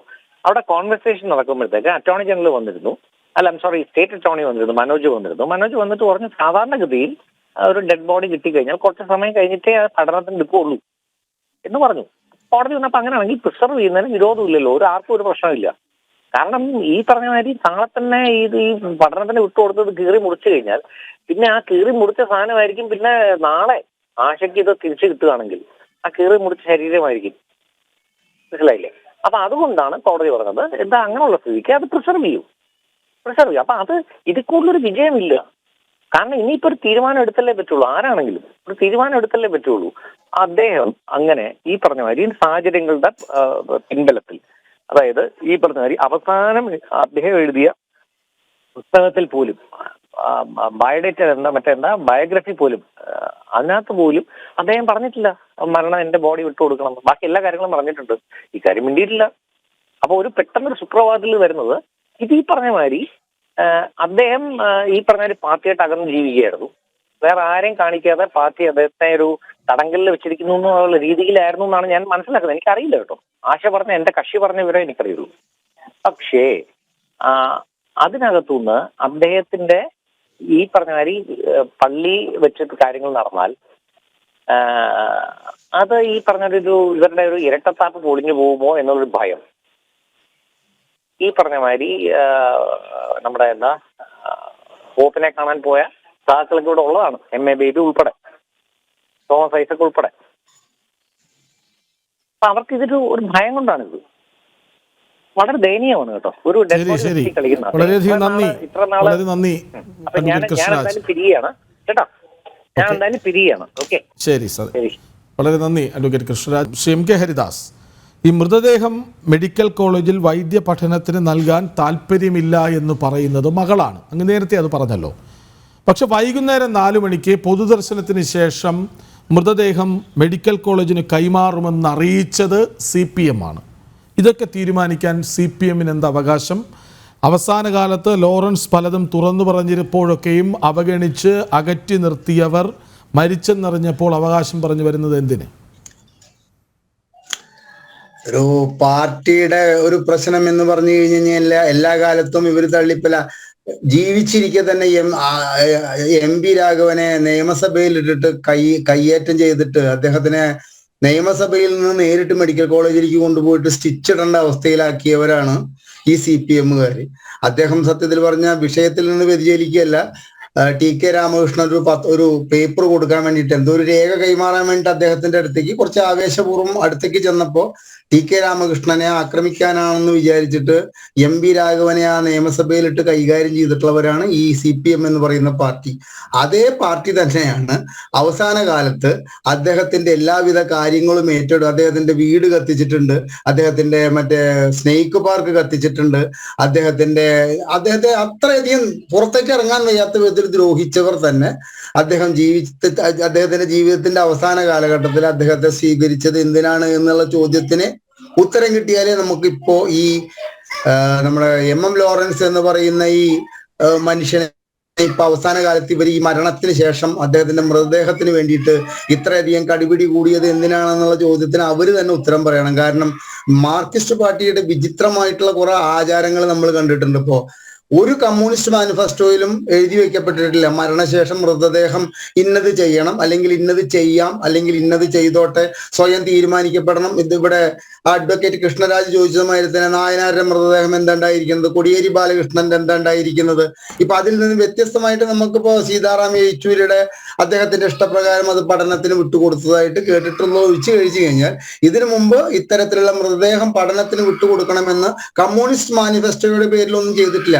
ഒരു കമ്മ്യൂണിസ്റ്റ് മാനിഫെസ്റ്റോയിലും എഴുതി വയ്ക്കപ്പെട്ടിട്ടില്ല എന്തെന്ന് കടാമ്പുഴയിലേക്ക് പൂമൂടൽ നേരണമെന്ന് എഴുതി വെച്ചിട്ടാണോ? കോടിയേരി ബാലകൃഷ്ണന്റെ ഭാര്യ കടാമ്പുഴ ഇത്തരത്തിലുള്ളൊരു പൂമൂടൽ വഴിപാട് നടത്തിയതിന്റെ വിവാദം ഉണ്ടായിരിക്കുന്നത്. അപ്പൊ കാലത്തിനനുസരിച്ച്, കാലഘട്ടത്തിനനുസരിച്ച്, സാഹചര്യത്തിനനുസരിച്ചിട്ട് എന്ത് ചെയ്യും? മാർക്സിസ്റ്റ് പാർട്ടിയെ സംബന്ധിച്ചിടത്തോളം അവർ അവസരവാദികളായിട്ട് മാറും. ആ അവസരവാദത്തിന്റെ പേരിലാണ് ഇന്നിപ്പോ MM ലോറൻസിന്റെ ഈ മൃതദേഹത്തിന് വേണ്ടിയിട്ടുള്ള ഒരു അവകാശവാദം ഉന്നയിച്ചുകൊണ്ട് അത് മെഡിക്കൽ കോളേജിലേക്ക് കൊടുക്കണമെന്ന് അവരുടെ വാദം. ഞാൻ മകള് ചെയ്തത് ശരിയാണെന്നൊന്നും ഞാൻ പറയുന്നില്ല കേട്ടാ. കാരണം അച്ഛനെ ഭംഗിയായിട്ട് യാത്ര അയക്കാൻ അങ്ങനെയാണെങ്കിൽ ആയിക്കോട്ടെ എന്ന് മകൾക്കും വിചാരിച്ചുകൊണ്ട് തീർച്ചയായിട്ടും ആദരണീയനായ ആ വ്യക്തിയുടെ ഒരു ശവസംസ്കാര ചടങ്ങിന്റെ സമയത്ത് ഉണ്ടാക്കിയിട്ടുള്ള ഈ അന്തരീക്ഷം രണ്ട് വിഭാഗത്തിന്റെ ഭാഗത്തു നിന്നും ഒഴിവാക്കേണ്ടതായിരുന്നു. താങ്കൾ എന്നോട് ചോദിച്ച ചോദ്യമാണ് എന്തെന്ന്, ഇത് എന്തിനാണ് ഇപ്പൊ ഇവർ ഈ അവസാന സമയത്ത് വന്നതെന്ന് പറഞ്ഞാൽ അത് CPM എന്ന് പറയുന്ന പാർട്ടിയുടെ ഒരു ശൈലിയാണത്. അവരാൽ ചവിട്ടി താഴ്ത്തപ്പെട്ട വ്യക്തിയെ കൊണ്ട് നാളെ 10 വോട്ട് കിട്ടുന്ന ഒരു അവസ്ഥ ഉണ്ടാകുമെങ്കിൽ അതിനു വേണ്ടിയിട്ട് എന്ത് വിട്ടുവീഴ്ച ചെയ്യാനും അവർ തയ്യാറാകും എന്നുള്ളതിന്റെ ഒരുപാട് ഉദാഹരണങ്ങൾ പറയാനുണ്ട്. നമ്മളിപ്പോൾ അതിലേക്ക് കടക്കുന്നില്ല. പിന്നെ ഇവിടെ മൃതദേഹം 1 വർഷം കഴിഞ്ഞിട്ട് പഠനത്തിന്, ഞാൻ ഈ മൃതദേഹവുമായി ബന്ധപ്പെട്ടിട്ട് ഹൈക്കോടതിയിലെ കേസ് നടത്തിയിട്ടുള്ള വ്യക്തിയാണ്. സ്വകാര്യ മെഡിക്കൽ കോളേജുകൾ മൃതദേഹം സംഭരിക്കുന്നതിലെ ദുരൂഹത, അന്യ സംസ്ഥാനങ്ങളിൽ നിന്നൊക്കെ അനാഥരായി മരിക്കുന്നവർക്ക് പൈസ കൊടുത്തിട്ട് സ്വകാര്യ മെഡിക്കൽ കോളേജുകൾ പഠനാവശ്യത്തിന് വേണ്ടി മൃതദേഹം കൊണ്ടുവരുന്ന ഒരു മാഫിയെ പൊളിച്ച വ്യക്തിയാണ് ഞാൻ. അപ്പൊ ആ സമയത്ത് ഒരു മൃതദേഹം കിട്ടിയാൽ ഒരു മെഡിക്കൽ കോളേജ് എന്ത് ചെയ്യും എന്നുള്ളത് കൃത്യമായിട്ട് മെഡിക്കൽ കോളേജുകളിൽ നിന്നും വാങ്ങിയിട്ടുള്ള എന്നെ സംബന്ധിച്ചിടത്തോളം ആ വിവരങ്ങളിലെ എഴുതി വെക്കപ്പെട്ട നിയമപ്രകാരം ഒരു മൃതദേഹം 24 മണിക്കൂറോ 48 മണിക്കൂറോ ഫ്രീസറിൽ വെച്ച ശേഷം അത് കഴിഞ്ഞു കഴിഞ്ഞാൽ ആ മൃതദേഹം രാസലായനിയിൽ ഇട്ടുവെക്കുകയാണ് ചെയ്യുക.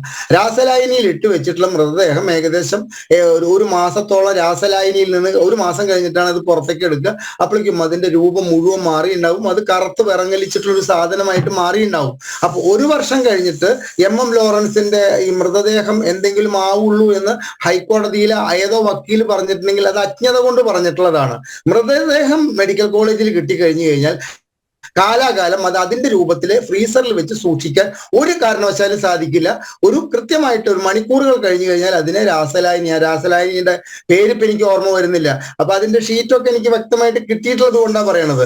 അപ്പൊ അതിന്റെ രൂപം മാറും. അത് കഴിഞ്ഞിട്ട് പഠനാവശ്യത്തിന് 1 മാസം കഴിഞ്ഞു കഴിഞ്ഞാലാണ് ഇത് ഇവരുടെ ടേബിളിലേക്ക് മാറ്റപ്പെടുക എന്നൊക്കെ വ്യക്തമായിട്ടുള്ളൊരു എഴുതി വെക്കപ്പെട്ട നിയമം മെഡിക്കൽ കോളേജിലുണ്ട്. അപ്പൊ 1 കൊല്ലം കഴിഞ്ഞിട്ട് ഈ മൃതദേഹം എന്തെങ്കിലും ചെയ്യുള്ളൂ. അത് കഴിഞ്ഞ് കഴിഞ്ഞാൽ വേണമെങ്കിൽ തീരുമാനം എടുത്തു കഴിഞ്ഞാൽ തിരിച്ചു കിട്ടും. ഇപ്പൊ ഇതിലൊരു കാര്യം കൃഷ്ണദാസ് മനസ്സിലാക്കുക എന്താണെന്ന് അറിയോ? ഇപ്പൊ ഭരണം എന്ന് പറയുന്നത് LDFന്റെ കയ്യിലാണ്, ആരോഗ്യ വകുപ്പ് എന്ന് പറയുന്നത് LDFന്റെ കയ്യിലാണ്. ഈ ആരോഗ്യ വകുപ്പും ഭരണവും കയ്യിലുള്ളപ്പോ ഒരു മെഡിക്കൽ കോളേജ് സൂപ്രണ്ടിനോ അല്ലെങ്കിൽ മെഡിക്കൽ കോളേജ് പ്രിൻസിപ്പാളിനോ ഒരു തീരുമാനം എടുക്കുക എന്ന് പറഞ്ഞാൽ അത് ഭരിക്കുന്നവർക്കെതിരായിട്ട് ആ തീരുമാനം എടുക്കില്ല എന്നുള്ള കാര്യം നമുക്കൊക്കെ ഉറപ്പാണ്. അതിപ്പോ കോടതി അത്തരത്തിലൊരു കാര്യം പറഞ്ഞതുകൊണ്ട് ഇതിന് നിഷ്പക്ഷമായിട്ടൊരു തീരുമാനം, പാതി മൃതദേഹം സംസ്കരിക്കുകയും പാതി മൃതദേഹം പഠനത്തിനെടുക്കുകയും എന്ന് പറയാൻ ഒരു സൂപ്രണ്ടിന് സാധിക്കുമോ? അല്ലെങ്കിൽ ഒരു പ്രിൻസിപ്പലിന് സാധിക്കുമോ? ഇല്ല. അപ്പൊ സൂപ്രണ്ട് പറയാൻ പോകുന്നത് എന്താ? ഇപ്പോഴത്തെ സാഹചര്യത്തിൽ രാഷ്ട്രീയ സമ്മർദ്ദത്തിന്റെ മുകളിൽ ഇത് മാത്രവുമല്ല 2 or 3 മക്കൾ ഇതിന് അനുകൂലമായിട്ട് നിൽക്കുന്ന സാഹചര്യത്തിൽ അവരിൽ നിന്നും ഒരു റിട്ടേൺ ആയിട്ടുള്ള ഒരു ഇത് എഴുതി മേടിച്ചിട്ട് ഈ മൃതദേഹം പഠനാവശ്യത്തിന് വേണ്ടിയിട്ട് വിട്ടുകൊടുക്കാനാണ് 100% സാധ്യത എന്നാണ് ഈ സാഹചര്യത്തിൽ നിന്ന് ഞാൻ മനസ്സിലാക്കുന്നത്.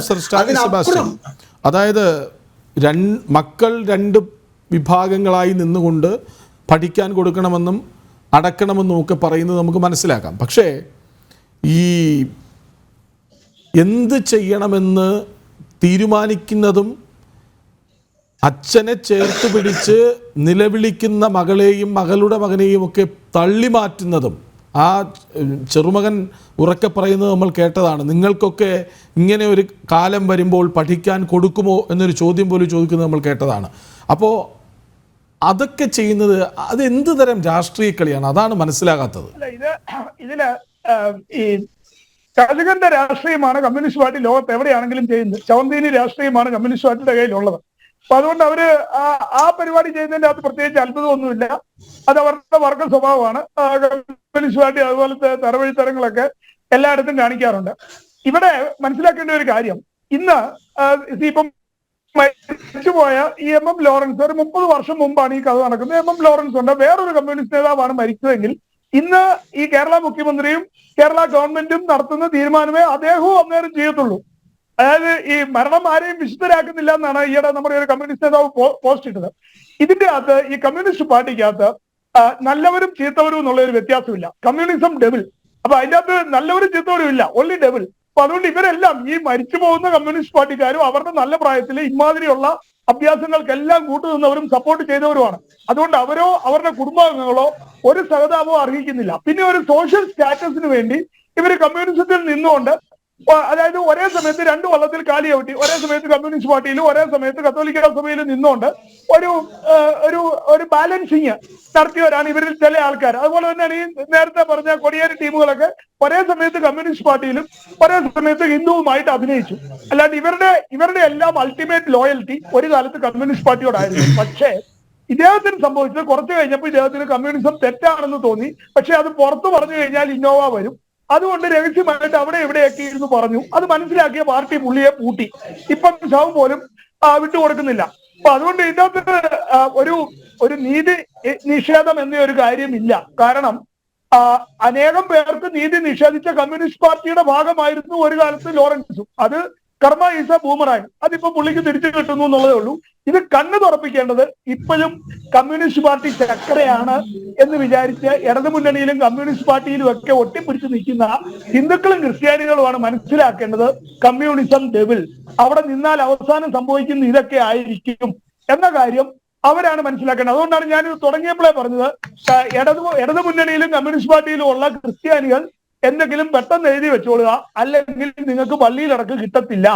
കാരണം ഏതെങ്കിലും ഒരു ബന്ധുവിനെ കൂട്ടുപിടിച്ച് പള്ളിയിലടക്കം നിഷേധിക്കും. പിന്നെ ഒരു കാര്യമുണ്ട്, പുനത്തിൽ കുഞ്ഞബ്ദുള്ള എന്ന് പറഞ്ഞ ഒരു കക്ഷി ഇതുപോലെ എല്ലാം ചെയ്തു വെച്ചിരുന്നു. മാർക്സ്വാദിക്കൊന്നും അനങ്ങാൻ പറ്റിയില്ല. അയാളുടെ മക്കളൊന്ന് പറഞ്ഞു ഇത് മതപരമായ ചടങ്ങിലെ അടക്കത്തുള്ളൂ എന്ന് പറഞ്ഞു. മാർക്സിസ്റ്റ് പാർട്ടിയും ഇടതന്മാരും കുഞ്ഞബ്ദുള്ളയുടെ വീട്ടുകാരുടെ മുമ്പിൽ നിക്കറിൽ മൂത്രമൊഴിച്ചു. ഒന്നും ചെയ്യാൻ പറ്റിയില്ല. ഇതിലൊരു കാര്യമാണ്, ഇത്രേ ഉള്ളൂ. അൻവറിന്റെ അടുത്ത് തോറ്റേന് പാവപ്പെട്ട ഒരു ക്രിസ്ത്യാനിയുടെ മുതുകത്ത് കയറി. അതാണ് ഇപ്പൊ നടന്നിരിക്കുന്നത്.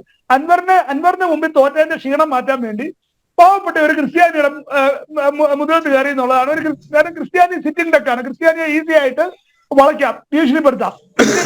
ഇതേ നേതാവിന്റെ പേര് ഈ ലോറൻസിന്റെ പേരിൽ എത്തിയിരുന്നായിരുന്നെങ്കിൽ നടക്കുമോ? നടക്കുകയല്ല, ഒരിക്കലും നടക്കത്തില്ല. ഒരു മാർക്സ്വാദിക്കാരനും അവിടെ ചെല്ലത്തുമില്ല. അത് 7 കിലോമീറ്റർ ആലത്തവൻ വരത്തില്ല. ഇന്നസെന്റിന്റെ അടുത്ത് നടത്തി നോക്കി. ഇന്നസെന്റിന്റെ വീട്ടുകാർ പറഞ്ഞു പാർട്ടി ഷോടൊക്കെ വീട്ടിൽ വെച്ചാൽ മതി. ഇന്നസെന്റ് ക്രിസ്ത്യാനിയായിരുന്നു പറഞ്ഞു. ഈ ലോറൻസിനെ പോലെ തന്നെ ക്രിസ്ത്യാനിയായിരുന്നു സിനിമ നടന്ന ഇന്നസെന്റ്. എന്തിയാ മാർഷുവാടി? ഓരോരുത്തരും വന്നില്ല. അടിയിട്ടിയാണ് ഇന്നസെന്റിന്റെ വീട്ടുകാരുടെ കയ്യിൽ നിന്ന് അടിയിട്ടിയാണ്. ഇരട്ടച്ചങ്ങൊക്കെ അങ്ങ് വീട്ടിൽ വെച്ചാണ്. അത്രേ ഉള്ളൂ. ഇന്നസെന്റിന്റെ ആൾക്കാർ കൃത്യമായിട്ട് പറഞ്ഞു ഒരു മാനിപ്പുലേഷനും പറ്റത്തില്ല, പള്ളിയിൽ നടക്കും. അത്രേ ഉള്ളൂ. അത് ആ ഒരു തന്റെ ഇടം ആശയം കൊച്ചുമോനും ആ ടീമുകൾ കാണിച്ചു കഴിഞ്ഞാൽ ഈ മാക്രി പാർട്ടി ഒടിയും. ഇവരുടെ കൂടെ നിൽക്കുന്നവർ ഒടിയും. ശരി. അപ്പോൾ എം.എം. ലോറൻസിന്റെ മകൾ ആശ ലോറൻസ് കൂടി നമുക്കൊപ്പം ചേരുന്നുണ്ട്. ശ്രീമതി ആശ, കഴിഞ്ഞ ദിവസം ഫേസ്ബുക്ക് പോസ്റ്റ് ഇട്ടത് അന്ത്യയാത്രയിൽ ചതിച്ചു എന്നാണ്. ഇന്ന് അപമാനിച്ചു എന്നുകൂടി പറയേണ്ടി വരുമോ?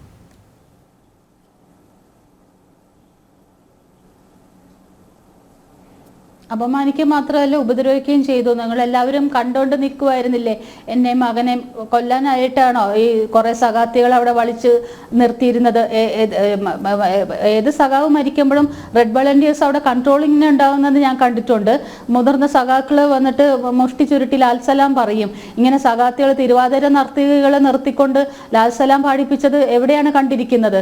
അതില് അവര് കാലേ കൂട്ടി വന്ന് നിൽക്കുമായിരുന്നു. ഒരു കോൺഗ്രസ് ലീഡർ അഡ്വക്കേറ്റ് ലാലി വിൻസെന്റിന്റെ അനിയത്തി പാർട്ടിക്കാരിയാണ്, ഒരു സഖാത്തിയാണ്. അവര് പണ്ടെല്ലാം എന്നോടും അമ്മയോടും ഒക്കെ വളരെ മാന്യമായിട്ടൊക്കെ പെരുമാറിയവര്. അവര് ഇത്ര വൃത്തികെട്ടൊരു സ്ത്രീയായിരുന്നു എന്ന് ഇന്നാണ് ഞാൻ മനസ്സിലാക്കിയത്. അവര് കൊച്ചി കോർപ്പറേഷൻ കൗൺസിലർ ആയിരുന്നു. അവരുടെ മുഖത്തോട്ട് നോക്കിയപ്പോൾ അവര് കണ്ണുകൊണ്ടും ചുണ്ടുകൊണ്ടും വൃത്തികെട്ട രീതിയിൽ എന്നെ കാണിച്ചു. അപ്പോഴാണ് ഞാൻ പറഞ്ഞത് പട്ടിക്കും പൂച്ചയ്ക്കും എൻ്റെ അപ്പനെ വിട്ടു തരില്ല എന്ന് പറഞ്ഞു. ഉടനെ തുടങ്ങി ലാൽസലാം വിളിക്കാൻ. അപ്പോഴാണ് ഞാനത് പറഞ്ഞതിന് ശേഷമാണല്ലോ എടുത്തു നോക്കൊന്നും കൂടി ആ ലൈവ് എല്ലാം പോയത് ഒന്നും കൂടി റെക്കോർഡ് ഉണ്ടാവുമല്ലോ എല്ലാവരുടെയും കയ്യിൽ എപ്പോഴാണ് ഇത് സ്റ്റാർട്ട് ചെയ്തത് എന്നുള്ളത്. ലാൽസലാം പറഞ്ഞു. എന്നിട്ട് അവര് ഈ പറഞ്ഞ ലാലി വിൻസെന്റിന്റെ അനിയത്തി, അവരുടെ പേര് എനിക്കറിയില്ല, അവർ കൊച്ചി കോർപ്പറേഷൻ കൗൺസിലർ ആയിരുന്നു. അവര് കണ്ണുകൊണ്ടും ചുണ്ടുകൊണ്ടും വിളിക്കടി ലാൽസലാം എന്ന് എൻ്റെ അടുത്ത് പറഞ്ഞുകൊണ്ടേ ഇരിക്കുമായിരുന്നു. അവരുടെ ബോഡി ലാംഗ്വേജ് പോലും ഒന്ന് ആടിക്കൊണ്ട് വിളിക്കടി ലാൽസലാം, വിളിക്കടി, ഇങ്ങനെ ആരും കാണുന്നില്ല, എൻ്റെ കണ്ണിൽ നോക്കിയാണല്ലോ പറയുന്നത്. എല്ലാവരും മകള് കടന്ന് അലറിക്കരണ കാണുമ്പം സ്വാഭാവികമായിട്ട് എന്നെ ആയിരിക്കുമല്ലോ ഫോക്കസ് ചെയ്യണത്, ക്യാമറയും മറ്റ് കണ്ടു നിൽക്കുന്ന കാഴ്ചക്കാരും എല്ലാവരും. ഇവരാരും ശ്രദ്ധിക്കുന്നില്ല. ഇവർ എൻ്റെ മുഖത്ത് നോക്കാം, ഞാൻ അവരുടെ മുഖത്തോട്ട് നോക്കിയാൽ ഉടനെ അവർ വൃത്തികെട്ട രീതിയിലാണ് അവർ പറഞ്ഞുകൊണ്ടിരുന്നത്, വിളിക്കടി ലാൽസലാം എന്ന്. പിന്നെ ഒന്ന് രണ്ട് പെണ്ണുങ്ങൾ എൻ്റെ പുറകിൽ വന്ന് നിന്നിട്ട്, മുമ്പിലേ ഉണ്ടായിരുന്നുള്ളൂ, അവരൊക്കെ എപ്പോഴാണ് പുറകിലോട്ട് വന്നതെന്നൊക്കെ അതിൽ വ്യക്തമായിട്ട് കാണാം. പുറകിൽ വന്ന് നിന്ന് എൻ്റെ നട്ടെല്ലിനോട്ട് ഇടിക്കാനും മുഖത്ത് ഇടിക്കാനും ഒക്കെ തുടങ്ങിയപ്പോഴാണ് ഞാൻ തിരിഞ്ഞു നിന്ന് ഉന്തിയതും എൻ്റെ മകൻ തൊട്ടു പോരുതെന്നും പറഞ്ഞത്. എൻ്റെ മകൻ ഇന്നില്ലായിരുന്നെങ്കിൽ ഇവരെന്നെ ഇടിച്ച് ശരിപ്പെടുത്തുമായിരുന്നു. എൻ്റെ മകൻ്റെ കാലിൽ ചവിട്ടി, എൻ്റെ മകൻ്റെ ചെവിയിൽ പറഞ്ഞു നിന്നെ കാണിച്ചു തരാടാന്ന്. ഞാൻ കരഞ്ഞു കുഴഞ്ഞ് വീണപ്പോൾ അവിടെ ഇട്ട് ചവിട്ടാനാണ് അവർ തീരുമാനിച്ചിരുന്നത്. ഞാൻ ഇന്ന് രാവിലെ DGPക്കും ഇവിടുത്തെ കൊച്ചി IG-ക്കും വാട്സപ്പ് ത്രൂ പരാതി അയച്ചിട്ടുണ്ടായിരുന്നു. ഇങ്ങനെ ഒരു കാര്യമുണ്ട്, എനിക്ക് പോലീസ് പ്രൊട്ടക്ഷൻ തരണമെന്ന്. കുറച്ച് മുൻപേ ഒരു 1.5 മണിക്കൂർ മുമ്പ് SI കടവന്ത്രയിൽ നിന്ന് വിളിച്ചിരിക്കുന്നു. ഞാൻ പറഞ്ഞ എല്ലാം കഴിഞ്ഞല്ലോ, ഇനി എൻ്റെ ആവശ്യമില്ല എന്ന്. കുറച്ച് മുമ്പ് കടവന്ത്ര CI വിളിച്ചു, രതീഷ് സാറ്. അപ്പോൾ അദ്ദേഹത്തിനോട് ഞാൻ ഇത്തിരി ഇഷ്ടത്തോടുകൂടിയാണ് സംസാരിച്ചത്. പക്ഷേ നല്ല ക്ഷമാശീലനുള്ളൊരു പോലീസ് ഓഫീസർ, അദ്ദേഹം പറഞ്ഞു ഞങ്ങൾക്ക് ഇപ്പോഴാണ് ഇത് കിട്ടിയതെന്ന്. ഞാൻ പറഞ്ഞു ഞങ്ങൾ അവിടെയും പോലീസുകാരുണ്ടായിരുന്നു, അവരും കൈകെട്ടി നിൽക്കുമായിരുന്നു, അവരും ഇതെല്ലാം കൈകെട്ടി നിൽക്കുമായിരുന്നു. രാവിലെ വെളുപ്പിന് അയച്ചതാണെന്ന് തോന്നണു, രാവിലെ തന്നെ തയ്യാറാക്കി ഞാൻ DGPക്ക് അയച്ചിട്ടുണ്ടായിരുന്നു. ഇനി ഒന്നും വേണ്ട, ഇന്നലെ രാവിലെ 10:06 2 മിനിറ്റും 50 സെക്കൻഡും ഞാൻ PB മെമ്പർ വിജയരാഘവനോട് സംസാരിച്ചിട്ടുണ്ട്. വിജയരാഘവനെ വിളിച്ചിട്ട് ഞാൻ ചോദിച്ചു നാളെ വരില്ലേന്ന് ചോദിച്ചു. ഇതെന്ത് ചോദ്യം, പിന്നെ വരില്ലേന്നും അദ്ദേഹത്തിന്റെ സ്വതസിദ്ധമായ ചിരിയോടുകൂടി പറഞ്ഞു. ഞാൻ പറഞ്ഞു അതെ, മുഷ്ടി ചുരുട്ടി ഒരു ലാൽസലാമും ഒരു പതാക പൊതുക്കലൊക്കെ ഉണ്ടാവുമല്ലോ, അതിന് വരുമല്ലോ, വരാണ്ടിരിക്കില്ലല്ലോ എന്ന് പറഞ്ഞപ്പോൾ ചിരിച്ചു. ഞാൻ എപ്പോൾ വിളിച്ചാലും ശാന്തമായിട്ട് എന്നോട് ഒരു സഹോദരനെ പോലെ സംസാരിക്കുന്ന ഒരാളാണ്. ഞാൻ പറഞ്ഞു എനിക്ക് നാളെ 2 ഡിമാൻഡ് ഉണ്ട്, എന്താന്ന് ചോദിച്ചു. ഞാൻ പറഞ്ഞു ബാബു മാത്യു P ജോസഫ് എന്ന് പറയുന്ന ഇപ്പോഴത്തെ ഉപലോകയാക്ത, അയാൾ ഞങ്ങളുടെ അമ്മയെല്ലാം ഒരുപാട് ഉപദ്രവിച്ചിട്ടുണ്ട്, എൻ്റെ ബ്രദറിനെ ഉപദ്രവിച്ചിട്ടുണ്ട്. അയാൾ കാരണമാണ് എൻ്റെ അമ്മ ഭ്രാന്താശുപത്രിയിലും കിടക്കേണ്ടി വന്നത്. അയാൾ മാത്രമല്ല MM മാത്യു എന്ന് പറഞ്ഞിട്ടുള്ള ഒരു വൃത്തികെട്ടൊരു അനിയനും എൻ്റെ അപ്പനും ഉണ്ടായിരുന്നു. ഇതൊന്നും ജനങ്ങൾക്ക് അറിയില്ലല്ലോ ഓരോ കാര്യങ്ങൾ. ഈ ബാബു മാത്യു P ജോസഫും എനിക്കെതിരെ FB പോസ്റ്റ്, ഒരു കള്ള പോസ്റ്റ് എൻ്റെ അപ്പൻ്റെ അക്കൗണ്ട് കൈകാര്യം ചെയ്തിരുന്ന ഒരു അരുൺ ആന്റണി എന്ന് പറഞ്ഞൊരു വൃത്തികെട്ടവനുണ്ട്, അവനും ഇവിടെ ഉണ്ടാവരുതെന്ന് പറഞ്ഞു. ഈ രണ്ടു പേരുടെ പേര് എടുത്ത് പറഞ്ഞൊരു 2-3 പ്രാവശ്യം ഞാൻ പറഞ്ഞു. അത് കഴിഞ്ഞിട്ട് ഞാൻ പറഞ്ഞു അപ്പനെ പട്ടിക്കും പൂച്ചയ്ക്കും തിന്നാനും വെട്ടിക്കീറാനൊന്നും കൊടുക്കാൻ പറ്റില്ല, അത് സമ്മതിക്കില്ല എന്ന് പറഞ്ഞു. അപ്പൊ പറഞ്ഞു കോൺട്രോവേഴ്സിയിലോട്ടൊന്നും പോകണ്ട കേട്ടോ എന്ന് പറഞ്ഞു. ഞാൻ പറഞ്ഞു ഞാൻ നേരം വെളുക്കുമ്പോൾ ഇന്ന് സൺഡേ ആണ്, രാവിലെ ഞാൻ കോടതിയിൽ പോയിരിക്കും എന്ന് പറഞ്ഞു. അപ്പൊ ഞാൻ ഉത്തരവാദിത്തപ്പെട്ട ഒരാളോടാണ് ഞാനിത് പറഞ്ഞത്. ഇത് വെറുതെ അല്ല പറയണെന്നുള്ളത് മനസ്സിലാക്കാനുള്ള ഒരു ബോധം വിജയരാഘവൻ ഉണ്ടായിരുന്നില്ലേ? എൻ്റെ അപ്പൻ ഈ അരുൺ ആന്റണി യൂറിൻ കൺട്രോൾ ഇല്ലാണ്ടായപ്പം അവൻ്റെ വീട്ടിലായിരുന്നു അപ്പൻ. ഈ ആൺമക്കള് ഇപ്പൊ വീറോട് പറയണ ആൺമക്കള്, ഒരു മകൻ മരിച്ചുപോയി, ആ മകനും ഭാര്യ മരിച്ചുപോയ മകനും ഭാര്യ അപ്പന് ഫുഡൊന്നും കൊടുക്കൂലായിരുന്നു. ബ്രേക്ക്ഫാസ്റ്റ് ഒന്നും ഇല്ലാണ്ട് അപ്പൻ ഓണത്തിന് മിക്സ്ചർ മാത്രം കഴിച്ചിരുന്ന കഥയും എനിക്കറിയാം. ഒരു ഏത്തപ്പഴം മുഴുങ്ങി കഴിക്കാൻ പറയാൻ പാടില്ല എന്ന് പറഞ്ഞാൽ അതൊന്നും ഇവിടെ പറയാൻ പറ്റില്ല എന്ന് പറഞ്ഞിട്ടുണ്ട്. ഇതെല്ലാം ഞാൻ 2021 ജനൻ TV-യിൽ വന്ന അനിൽ നമ്പ്യാരോട് പറഞ്ഞ കാര്യമാണ്. അതിന് മുന്നേ വർഷങ്ങളായിട്ട് ഞാൻ കെ രാധാകൃഷ്ണനോടും വിജയരാഘവനോടും ജയരാജേട്ടൻ MP ജയരാജനോടും ജയിക്കപ്പങ്ങളോടും മരിച്ചുപോയ പുഷ്പാകരണങ്ങൾ, അലി അക്ബർ, ഇങ്ങനെ എനിക്കറിയാവുന്നവരോട്, എനിക്ക് സംസാരിക്കാൻ സ്വാതന്ത്ര്യമുള്ളവരോടൊക്കെ ഞാൻ പറഞ്ഞിരുന്നു അപ്പനും അമ്മയും ഒന്നും സേഫ് അല്ല കുടുംബത്തിൽ നിന്ന്. അത് ഇപ്പോഴത്തെ ഒരു ട്രെൻഡാണല്ലോ, ഇതുപോലെ ഓരോ കുടുംബത്തിലുള്ള ഓരോ പ്രശ്നങ്ങൾ. ഞാൻ ആ സമയത്തൊക്കെ ഡൽഹിയിലാണെങ്കിലും പരസ്പരം അന്വേഷിച്ചിരുന്നു. എല്ലാവരും ഹൈലൈറ്റ് ചെയ്യണം ഞാനും അപ്പനും തമ്മിൽ വഴക്ക്. ഇപ്പോൾ കുറച്ചു മുമ്പ് ഞാൻ മനോരമയിൽ ചാനലിലും പോയി വന്നപ്പോഴും അവിടത്തെയും ചോദ്യം ഇതാണ്. CN മോഹനും പറഞ്ഞു എന്ന്, ഇത്ര നാൾ വഴക്കായ മകൾ ഇപ്പോഴെന്താ വന്നതെന്ന്. അയാൾക്കറിയാമല്ലോ അപ്പനെ അമ്മേനെയും ആ മക്കളെ നോക്കാത്ത ആള് അയാള്. എന്നിട്ട് അപ്പന് ഏതോ ഒരുത്തൻ്റെ വീട്ടിൽ പോയി നിൽക്കേണ്ട ഗതികേട് വരെ വരുത്തി വെച്ച മകനാണ് ഇന്നിപ്പോൾ ഇത് എതിർക്കുന്നത്. ഈ മകനും മകളും ഒക്കെ എവിടെ പോയി? മകള് ദുബായിൽ എഞ്ചിനീയറാണ്. അയാൾക്ക് അറിയാമായിരുന്നു വീട്ടിലെ പ്രശ്നങ്ങൾ. നേരത്തെ ഇടപെട്ട് ഒരു വീട്ടിലൊരു പ്രശ്നം ഉണ്ടായാൽ മുതിർന്ന ഏറ്റവും മൂത്ത മക്കളൊക്കെ എന്തെങ്കിലും ഒരു ഇത് നടത്തണമായിരുന്നു. അതിനുള്ള കഴിവ് അവിടെ ആർക്കും ഇല്ലാണ്ടായിപ്പോയി. എന്തോ കാരണത്താൽ എല്ലാവരും വിഘടിച്ചു പോയി. ഇവിടെ പാർട്ടിക്കാരും അതിലിടപെട്ടിട്ടില്ല. എൻ്റെ അമ്മയെ കൊണ്ട് മെന്റൽ ഹോസ്പിറ്റലാക്കിയപ്പോഴും ഞാൻ ഓടി നടന്നു എൻ്റെ അമ്മയ്ക്ക് വേണ്ടി. അന്നും ഞാൻ ഹൈക്കോടതിയിൽ പോയി. അവിടെ ഹൈലി ഇൻഫ്ലുവൻസ്ഡ് ആയിരുന്നു. അന്ന് ഡിവിഷൻ ബെഞ്ച് സിരിജഗൻ സാറും പിന്നെ ഒരു രാമേന്ദ്രൻ സാറും ആയിരുന്നു ഡിവിഷൻ ബെഞ്ചിന്റെ മുമ്പേ വന്നിട്ട് നീട്ടി കൊണ്ടുപോകുമായിരുന്നു ആ കേസ്. അന്ന് MM മാത്യു എന്ന് പറഞ്ഞ അപ്പൻ്റെ അനിയനും ഉണ്ട്, ഈ ബാബു മാത്യു P ജോസഫും ഉണ്ട്. എനിക്കൊന്നും അറിയില്ല എന്ന് എൻ്റെ വീട്ടിൽ. ഞാൻ ഒരു ഹോസ്റ്റലിലും ബോർഡിങ്ങിലും നിന്ന് പഠിച്ചിട്ടുള്ളതല്ല. എൻ്റെ അപ്പൻ്റെ അമ്മയുടെയും പൾസും ആ വീട്ടിൽ വന്നിട്ടുള്ള ഓരോ ഫോൺ കോൾ ഓരോ ഗസ്റ്റിനെ ഞാൻ അറിയാം. ബിക്കോസ് ഞാനൊരു എക്സ്കർഷനോ പിക്നിക്കിനോ ഒന്നും പോവില്ലായിരുന്നു. എൻ്റെ വിവാഹത്തിന്റെ തലേന്ന് വരെ എൻ്റെ അമ്മയെ കെട്ടിപ്പിടിച്ച് കിടന്ന് ഉറങ്ങണ മകളായിരുന്നു ഞാൻ. എൻ്റെ അപ്പൻ്റെ പെറ്റായിരുന്നു എന്ന് PK വാസുദേവനാർ പറഞ്ഞിട്ടുണ്ട്. നിന്റെ കൂടപ്പിറപ്പങ്ങൾക്ക് നിന്നോട് അസൂയ തോന്നും, അത്രയ്ക്ക് ഇഷ്ടമാണ് ലോറൻസിനെന്ന്. അഡ്വക്കേറ്റ് തൊമ്പാൻ തോമസ് പറഞ്ഞിട്ടുണ്ട് നിന്നെയാണ് ഏറ്റവും കൂടുതൽ അപ്പൻ സ്നേഹിച്ചെന്ന്. പക്ഷേ ചില തീരുമാനങ്ങൾ എൻ്റെ ജീവിതത്തിൽ വന്നപ്പം ഞാനെടുത്ത തീരുമാനങ്ങളുമായിട്ട് അപ്പന് അംഗീകരിക്കാൻ പറ്റിയില്ല. അപ്പൻ്റെ രാഷ്ട്രീയ ഇമേജും എല്ലാം വെച്ചിട്ട് എൻ്റെ ശരിയും എൻ്റെ ജീവിതം എൻ്റെ മാത്രമാണ്. അങ്ങനെ വിവാഹം കഴിഞ്ഞൊരു മകളുടെ ജീവിതം ഇട്ട് പന്താടാൻ ഒരു പാരൻസിനും അധികാരമൊന്നും ഇല്ല. അവിടെ അമ്മ സ്ട്രോങ് ആയിട്ട് നിന്നത് കൊണ്ടാണ് ഞാൻ ഇന്ന് ജീവിച്ചിരിക്കുന്നത്. ഇതുപോലെ പല കാര്യങ്ങളും ആ വീട്ടിലുണ്ടായിരുന്നു. ഇന്ന് അഫിഡവിറ്റ് കൊടുത്തെന്ന് പറഞ്ഞു. ഇവിടെ നിന്ന് ഇപ്പൊ മാതൃഭൂമിയിൽ നിന്ന് വിളിച്ചിട്ട് അഭിലാഷ് ചോദിച്ചു, മറ്റു മക്കൾ മുഴുവനും നിങ്ങൾ അഫിഡവിറ്റ് കൊടുത്തുള്ളൂ. അഫിഡവിറ്റ് കൊടുക്കുക കോടതി പ്രൊസീജിയറാണ്. അതിൽ കൊടുത്തത് ഒരു മകൻ സഖാവാണ്. ഇപ്പൊ അപ്പുറത്ത് നിന്ന് സംസാരിച്ചവരുടെ രണ്ടുപേരുടെയും പേര് എനിക്കറിയില്ല. അതിൽ ഒരു സാറ് പറഞ്ഞല്ലോ കമ്മ്യൂണിസ്റ്റ് എന്ന് പറഞ്ഞാൽ ഡെവിളാണ്. എനിക്കതേ പറയാനുള്ളൂ. സഖാവ് എന്ന് പറഞ്ഞാൽ ചതിയാണ്. ചിലപ്പം ആ ചതിക്ക് എൻ്റെ അപ്പനും ഒരു കമ്മ്യൂണിസ്റ്റ് കാരനായതുകൊണ്ട് ഈ പാർട്ടിക്ക് വേണ്ടിയിട്ട് പലതും തെറ്റും ശരിയും ചെയ്തു കാണും. പക്ഷേ അൾട്ടിമേറ്റ്ലി അപ്പച്ചൻ മനുഷ്യത്വമുള്ള ഒരാൾ തന്നെയായിരുന്നു. പിണറായി വിജയൻ സാറിൻ്റെ പോസ്റ്റ് ഞാൻ വായിച്ചു. അതിൽ എഴുതിയിരിക്കുക കുറേ എഴുതിയിട്ട് തോണി തൊഴിലാളികൾ തൊട്ട് മറ്റേ IT തൊഴിലാളികളെ വരെ എന്തോ എഴുതിയിട്ടുണ്ട്. തോണി തൊഴിലാളികളെ സംഘടിപ്പിച്ചതായിട്ട് എനിക്കറിയില്ല. അപ്പച്ചൻ സംഘടിപ്പിച്ച് അപ്പച്ചൻ സംഘടനാ പ്രവർത്തനത്തിൽ ഇറങ്ങിയതും രാഷ്ട്രീയത്തിൽ ഇറങ്ങിയതും കൊച്ചി കോർപ്പറേഷനിലെ ശുചീകരണ തൊഴിലാളികളുടെ അവരെ സംഘടിപ്പിച്ചിറങ്ങിയതാണ്. ഇനി മനഃപൂർവ്വമാണോ തോട്ടി തൊഴിലാളി എന്ന് എഴുതാൻ സഖാക്കൾക്ക് നാണക്കേട് കൊണ്ടാണോ തോണി തൊഴിലാളി സംഘടന ഞാൻ കേട്ടിട്ടില്ല ഇതുവരെ. എൻ്റെ അപ്പം പറഞ്ഞിട്ടില്ല. തോട്ടി തൊഴിലാളിയുടെ ഇതായിരുന്നു അപ്പച്ചന്. രാംകുമാർ നമുക്കൊപ്പം ചേരുന്നുണ്ട്. ശ്രീ രാംകുമാർ, ഈ മൃതദേഹം മെഡിക്കൽ കോളേജിന് നൽകാമെന്ന വാക്കാൽ പരാമർശം, അങ്ങനെ അപ്പൻ പറഞ്ഞിട്ടുണ്ടെന്ന 2 മക്കളുടെ വെളിപ്പെടുത്തൽ, അതിൻ്റെ നിയമസാധുത എന്താണ്? അദ്ദേഹം ടെലിഫോൺ ലൈനിലില്ല. ശ്രീമതി ആശ ലോറൻസ്, തുടരാം.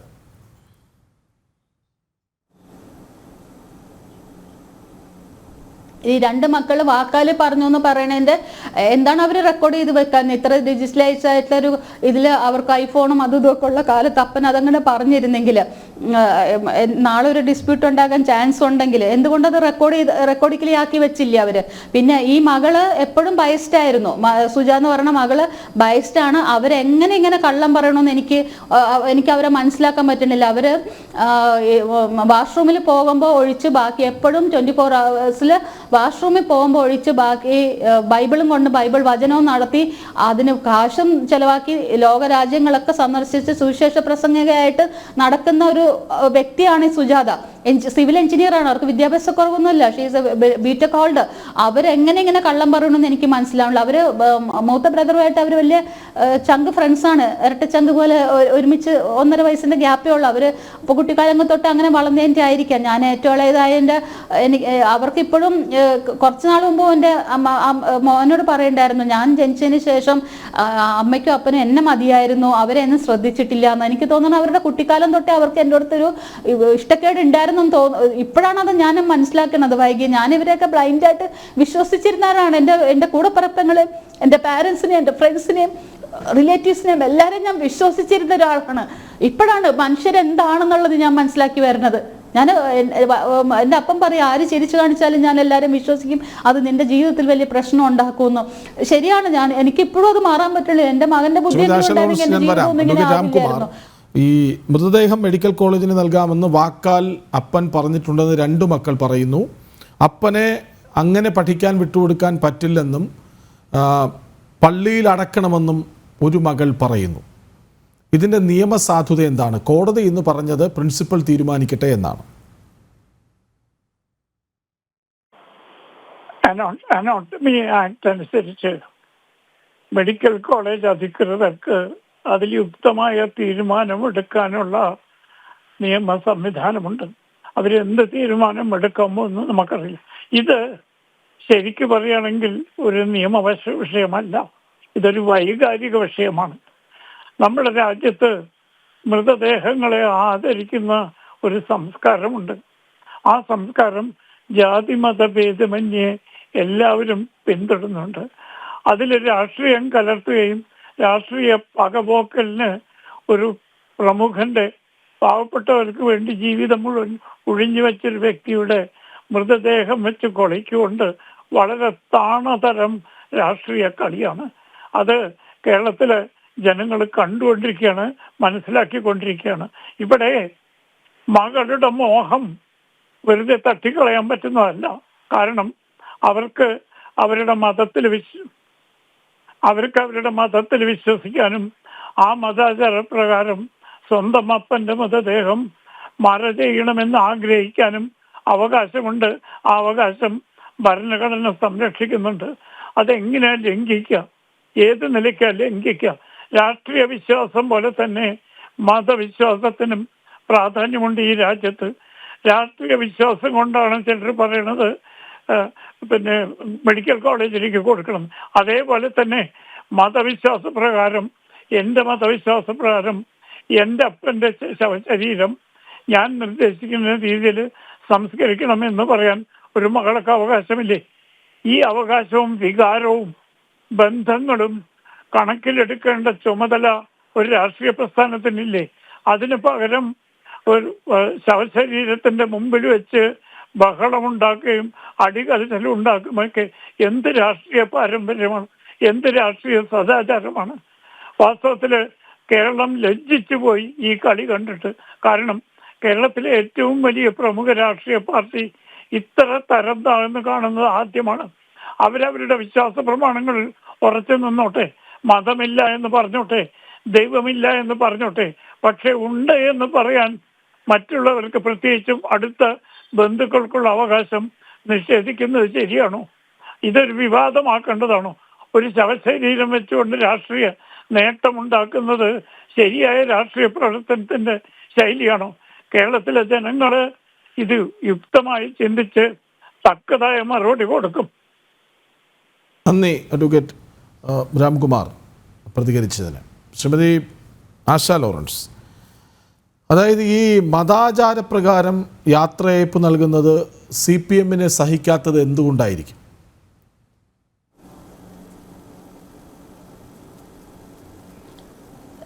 അതിനു മുന്നേ മകളുടെ കാര്യം കൂടി ഒന്ന് പറഞ്ഞോട്ടെ. മൂത്ത മകള് ഞാൻ പറഞ്ഞല്ലോ സുവിശേഷ പ്രചാരത്തിന് പോകുന്ന ഒരാളാണ്.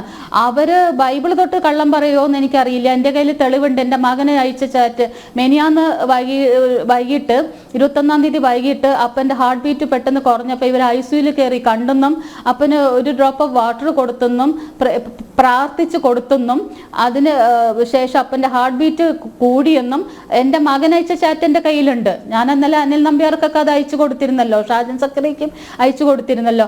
എന്നിട്ട് പിന്നെ എന്തിനു ഈ കള്ളത്തരത്തിന് കൂട്ടു നിൽക്കുന്നു? എന്ത് നേടാനായിട്ട്? അവർക്ക് സാമ്പത്തിക നേട്ടത്തിനൊന്നും വേണ്ട, അവർക്ക് ജോലിയും വേണ്ട. പക്ഷെ മൂത്ത മകൻ സഖാവാണ്, അയാൾ സഖാവാണ്, നേരത്തെ പറഞ്ഞ ഡെവിളാണ് അയാള്. അതുകൊണ്ടാണ് ഈ കള്ളത്തരത്തിന് ഇങ്ങനെ നിൽക്കുന്നത്. അയാൾക്ക് സീനിയർ ഗവൺമെന്റ് ലീഡർ പൊസിഷൻ കിട്ടിയത് പാർട്ടി നോമിനിയുടെ പേരിലാണ്. അത് കഴിഞ്ഞ ഗവൺമെന്റിന് കൊടുത്തിരുന്നു. ഈ പ്രാവശ്യം കൊടുക്കാൻ ആ ലിസ്റ്റിൽ CN മോഹനൻ ഇയാളുടെ പേര് ഉൾപ്പെടുത്തിയിരുന്നില്ല. ഇയാളുടെ ഒരു ഫ്രണ്ടും, ആ ഫ്രണ്ടിന്റെ പേര് എനിക്ക് അറിയാമായിരുന്നു, ആരോ ഫ്രണ്ടോ ഏതോ സഖാവിനെയും കൂട്ടി തൃശ്ശൂർ A വിജയരാഘവന്റെ വീട്ടിൽ പോയി പറഞ്ഞതിന് ശേഷമാണ് ഇത് കിട്ടിയതും. അപ്പൻ ഹോസ്പിറ്റലിൽ കിടന്ന കോടിയേരിനെയും P രാജീവിനെയും എല്ലാം വിളിച്ച് മകനെ ഇതിൽ ഉൾപ്പെടുത്തണമെന്നും പറഞ്ഞിട്ടുണ്ടായിരുന്നു. പിണറായി വിജയനെയും വിജയാന്ന് വിളിക്കാനുള്ള അധികാരമുള്ളൊരു നേതാവായിരുന്നു. ഇന്നലെ ചോദ്യം ഒന്നും കൂടി പറയണേ, ഞാനത് വിട്ടുപോണു. ഞാൻ ഇന്നലെയും പറയുവാണ് ഈ പറഞ്ഞ MM ലോറൻസിനെ അനുവദിക്കേണ്ടെന്ന് തീരുമാനിക്കുന്നത് എന്തുകൊണ്ടാണ് CPM? അത് ഈ മതാചാര പ്രകാരമുള്ള യാത്രയയപ്പ് നൽകുന്നത് CPM-ന് സഹിക്കാനാവാത്തത് എന്തുകൊണ്ടാണ്?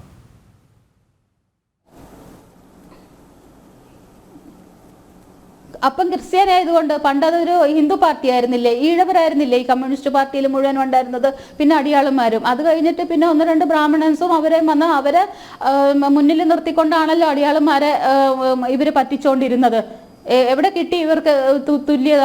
ഇന്നും ഞാൻ EMS-ഉം സഖാവും എൻ്റെ അപ്പനും തമ്മിൽ വളരെ മാനസികമായിട്ട് ഭയങ്കര അടുപ്പമുണ്ടെന്ന് എല്ലാവരും പറയും. പക്ഷെ ഒരു പഴയകാല ഫോട്ടോ ഈയിടെ എൻ്റെ കയ്യിൽ കിട്ടി.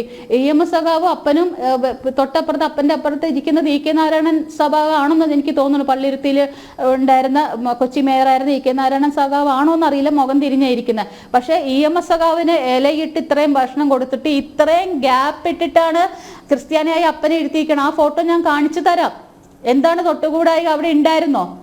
അല്ലെങ്കിൽ ജനറൽ സെക്രട്ടറിയുടെ അടുത്ത് EMS സഖാവിനെ എനിക്ക് ഭയങ്കര ഇഷ്ടമാണ്. അപ്പന് ആത്മബന്ധം തന്നെ. അദ്ദേഹത്തിന്റെ പേഴ്സണൽ ലൈഫില്, ഫാമിലി ലൈഫിലെ പ്രശ്നങ്ങൾ, പ്രത്യേകിച്ച് മരുമകൻ ഉണ്ടല്ലോ ഗുപ്തനൊക്കെ ഉണ്ടാക്കുന്ന പ്രശ്നങ്ങളൊക്കെ എൻ്റെ അപ്പനോടാണ് പങ്കുവെച്ചിട്ടുണ്ടായിരുന്നത്. അപ്പോൾ പക്ഷേ ഇത് കണ്ടപ്പോൾ ഞാൻ ശ്രദ്ധിച്ചിരുന്നില്ല. ആ ഫോട്ടോ ഞാൻ പണ്ടും കണ്ടിട്ടുണ്ട്.